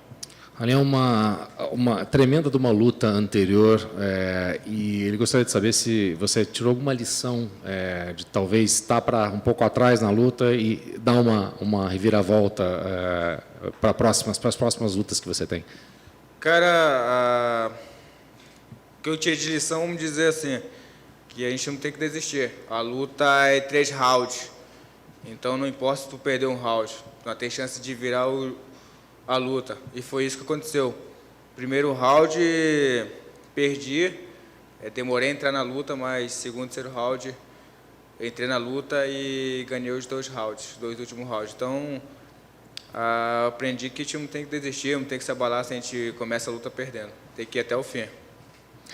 Man, not ever letting up. We understand that sometimes, and just like that happens in that case, started behind, surely obviously lost the first round. You can't give up, and the lesson to be learned is you can be down on a fight. It's a 3-round fight, and you can turn things around. It took me a long time to actually get into the fight, but then won the second round, won third round, and that's it. You can never give up because you can turn things around as long as you get into the fight and continue to do what you need to do. Very nice. Sean O'Malley, when they came through the name, not ranked, but still a high-profile guy because of his name power. What did you think when they offered you that fight? Sean O'Malley é um cara que tem de renome. É uma questão de ranking, é uma questão de renome. É um cara famoso. E o que você pensou quando ofereceram essa luta para você? Um cara famoso com as palhaçadas dele, né? Mas quando me ofereceram a luta, achei bom. Porque depois que eu ganhei o filho, eu pensei, minha equipe também, a gente pensou que ia me dar um top 10, um top 12 ali. Mas foi bom a luta, essa luta vai ser boa. É boa essa mídia em cima dele, que com isso eu vou ganhar a luta e depois disso a galera, os fãs dele, vão conhecer mais quem é o Raulian Paiva. Então é uma boa luta. Yeah, he's a fun guy, all this clown stuff that he does. And of course, myself and my managers, my team thought that we could get a top 10, 12, but the name and the hype and the media, and we really welcome that because at the end of the day, the people that follow him are going to get to see me and, perhaps take note of me. I like that. When you evaluate him as a fighter, as you said, he's got a lot of hype, but do you think he has a lot of skills as well, or does he get too much attention? Quando você avalia ele como lutador, obviamente que ele tem muito hype, como você falou, mas em termos de habilidade, você acha que ele realmente é um bom lutador e que ele tem coisas para oferecer? Sim, dependendo do adversário, ele tem algo para oferecer. Mas, com todo respeito, para mim eu não vejo tanta ameaça. Mas é um lutador novo, é um garoto novo, tem seu talento. Tem muita coisa para evoluir, mas ameaça eu não vejo ali nele. Então, o que eu vejo é que o meu jogo se dá muito bem com o jogo dele. Yeah, he's got a lot of skill, and he can be a threat and a good fighter against certain fighters. But with all due respect, I don't see a threat because I think that he has, even though he has the skills I have. He's a young guy and he's got a lot of energy, but I have more, and my matchup against his is even stronger. And I think I feel more comfortable about the abilities that I have and my skills compared to his. So yes, great fighter, but I do think that I come out on top of that on that tail of the tape. Win here, 4 in a row, high-profile name, pay-per-view. I mean, are we talking top 10? Are we talking top 5? What comes with a win? A gente está aqui, UFC, pay-per-view, 4 vitórias seguidas. O que a gente está falando para os próximos passos? Aí? O que você está pensando? É top 10? É top 5? Como é que você se vê? Cara, fico muito grato pelo UFC me jogar nesse card. O último card de PVV do ano. E o foco, ganhar essa luta, depois lutar com o top 10, depois top 5, top 3 e chegar no topo da categoria. Eu tenho bastante consciência que a gente tem que ir degrau em degrau, não dar um passo maior que a nossa perna. E eu sei também que o meu momento vai chegar. Não adianta eu ganhar essa luta e pedir um top 5. Não, tem que ir degrau em degrau. Eu sei o que eu tenho que evoluir. Então, ganhando essa luta, eu espero lutar com o top 10 e assim por diante. Very thankful to be in this card, high-profile card, and the main thing is, after winning a fight like this, of course you want to fight top 10, and then you want to fight top 5, and then you want to fight top 3 to build yourself to the top of the division. The main thing is that you have to understand you have to go step by step, and you don't want to bite more than you can chew. And I understand the limitations of myself going up, perhaps going against the top 5 right off the bat. So, thinking get a top 10 and build off of that, because that's where you go. Step by step is the way you go. Right. In Sean's previous fights, he does a lot of taunting. He tries to get his opponents flustered with a lot of antics in there, like against Chris in his last fight. He was pretending to dribble a basketball in the middle of the fight. Have you had to implement any sort of anything into your training to prepare for an opponent that is so over the top during the fights? Ele é um cara que provoca muito. A gente sabe que o Sean provoca muito durante a luta. É um cara que tenta abalar e tenta desconcertar os oponentes deles fazendo aquelas coisas. Por exemplo, é sempre com uma palhaçada ou outra, como você falou, que na última luta ele até fez de conta que ele estava driblando a bola de basquete. Você teve que incorporar alguma coisa no teu treinamento, na tua rotina diária, para se preparar para um tipo de pessoa que é tão over, assim, o cara faz muito, ele faz demais. Então, você teve que mudar alguma coisa? Não. Eu sou um atleta bem centrado, bem concentrado. Sou bem focado no que eu tenho para fazer. Então, eu sei que eu fiz essas palhaçadas, mas eu não vou cair nessas palhaçadas dele. Eu estou bem concentrado, estou bem focado. E eu sei do trabalho que eu fiz com a minha equipe. Então, estou pronto para chegar e fazer o que eu treinei. Man, yeah, I know he does that stuff, but it doesn't change because I'm a very centered, a very focused in what I need to do kind of fighter. Because that doesn't bother me, and basically you continue what we needed to do, and I'm worried about myself in that situation. So it's not something that bothers me really. Here in the back. Sean O'Malley has previously had some problems with his leg, both injury and then the loss to Marlon Vera. Is that something that you think about in training and preparation as a potential target? O Sean O'Malley, em lutas passadas, ele já teve problemas com a perna dele. Já não somente lesão, mas também em uma derrota que foi por conta disso. Isso é uma fraqueza que você pode explorar, você acha? Talvez sim. Vai muito da como vai estar a luta, mas como eu falei, eu treinei de tudo, eu tenho um bom low kick e eu tenho certeza que eu souber usar meus low kick vai machucar muito ele, que ele chuta muito, é um cara que chuta muito, mas não tem defesa nos low kick. Então sim, pode ser um caminho que eu possa abrir para ganhar ali vantagem na luta e ganhar o mais rápido possível. Yeah, I do think that there's a weakness that I can explore. I have a good low kick, and I think I can hurt him. I think he has he kicks a lot, but he doesn't have a good defense. We'll see how the fight goes because it could not develop that way. But I think that's something that we can turn into a strength on our side. And final one for me. What would you say is your biggest advantage against somebody who has such a weird and unusual style? A última pergunta dele, qual que você diria que é a tua maior vantagem contra uma pessoa que tem um jeito tão estranho, tão diferente dos outros lutadores? Minha maior vantagem é que eu sou um lutador completo. Seja qualquer área ali da luta eu estou pronto. Se ficar em cima eu vou estar pronto, se for para baixo eu vou estar pronto. Então, o meu diferencial é esse, que eu treino tudo um pouco e sou um lutador completo. Tanto em cima quanto embaixo estou pronto. The fact that I'm a complete fighter, not just up top and standing up, but also down the ground. You've seen it. You've seen me fight, and you understand that I can be a complete fighter. That's my strength against something like that. To be a complete fighter, we train everything, and we're just ready to go for the fight. Obrigado. Raulian, beleza? E aí, Diego? Tranquilo? Raulian, você acha que essa luta pode valer uma vaga direta no ranking? Já que a gente está falando de um main event não, main card, card de pay-per-view, né? Sim. É um cara renomado, enfim, mas os dois não estão, você vem de vitórias, mas os dois não estão no ranking. Você acha que vale uma vaga direta?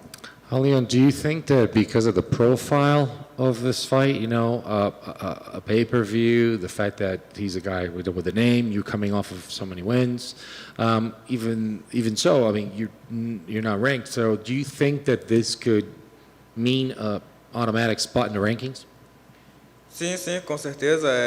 Quando eu ganhei o Philips, eu ainda cheguei a entrar no ranking, mas me tiraram. Mas com certeza, essa luta aí, quem ganhar vai pro ranking. Eu tenho certeza que eu vou voltar pro ranking. Tenho certeza que eu vou ganhar essa luta muito bem. Yeah, sure.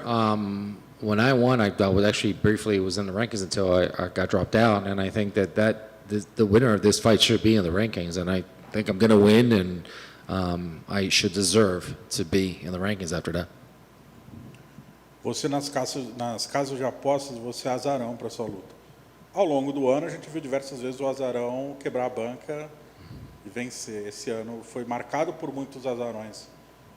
Que recado você mandaria para quem está apostando na sua derrota no sábado? As far as betting goes, you are an underdog for this fight, and throughout the year, you've seen a lot of underdogs win. It's been a kind of a common theme. And what message would you send to people that are betting about the fact that they're counting on you as an underdog for this fight? Para mim isso é normal. Contra o Philips e contra outras lutas que eu fiz no UFC, eu sempre fui azarão, mas aí eu fui e calei a boca de muitos. Então, o meu conselho que eu tenho para as pessoas que vão postar ali, vão jogar uma grana ali na vitória do Philips, que não faça isso, que vai perder sua grana. This has happened a lot in my life, actually. If you think of the Phillips fight and the ones before, I was always an underdog. So to me, it's nothing new. I would have as an advice to people that are putting their money. Well, I shut them up, by the way, by winning those fights. So my advice to people that are thinking about betting on O'Malley would be save the money. Don't bet on him. Para finalizar, o Chan é um cara que tem um estilo, altura, né, envergadura. É difícil ver um cara desse aspecto na categoria. Você contou com algum rival, um parceiro de treino específico para simular o jogo dele, as habilidades, talvez até o frame do corpo dele, né? Sean has a different style, and actually his body is, you're talking about a tall guy, lengthy, got a lot of range.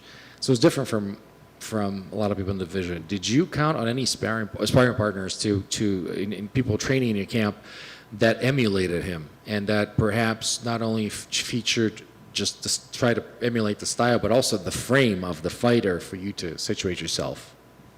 Sim. O Mala é cara comprido para a categoria, é magrelo. E com certeza eu treinei com gente bem comprido, que simulava o jogo dele, mas claro, bem mais forte do que ele, né? Na Alphamei tem um time, cara, muito grande, então tem muito material humano, tu tem muito que treinar ali. E eu treinei, sim, eu fiz a simulação da luta com vários cara comprido aí na categoria, na academia, vários caras que lutavam de canhoto e base normal. Então eu fiz um camp maravilhoso, não tenho nem o que reclamar. Eu fiz um bom trabalho e é por isso que eu estou cada vez mais confiante nessa minha vitória. Yeah, he is a lengthy guy, tall guy, and thankfully I did get people to emulate him. And we got a lot of people at the gym that have different kinds of frames and different kinds of styles, and we were able to actually get a lot of people that are lengthy like him to emulate that style, and that's something to make you a more complete fighter. And that's actually one of the reasons why I feel I had a gray camp, and it's one of the reasons why I feel that I'm more confident even to fight a guy on his style. Perfeito.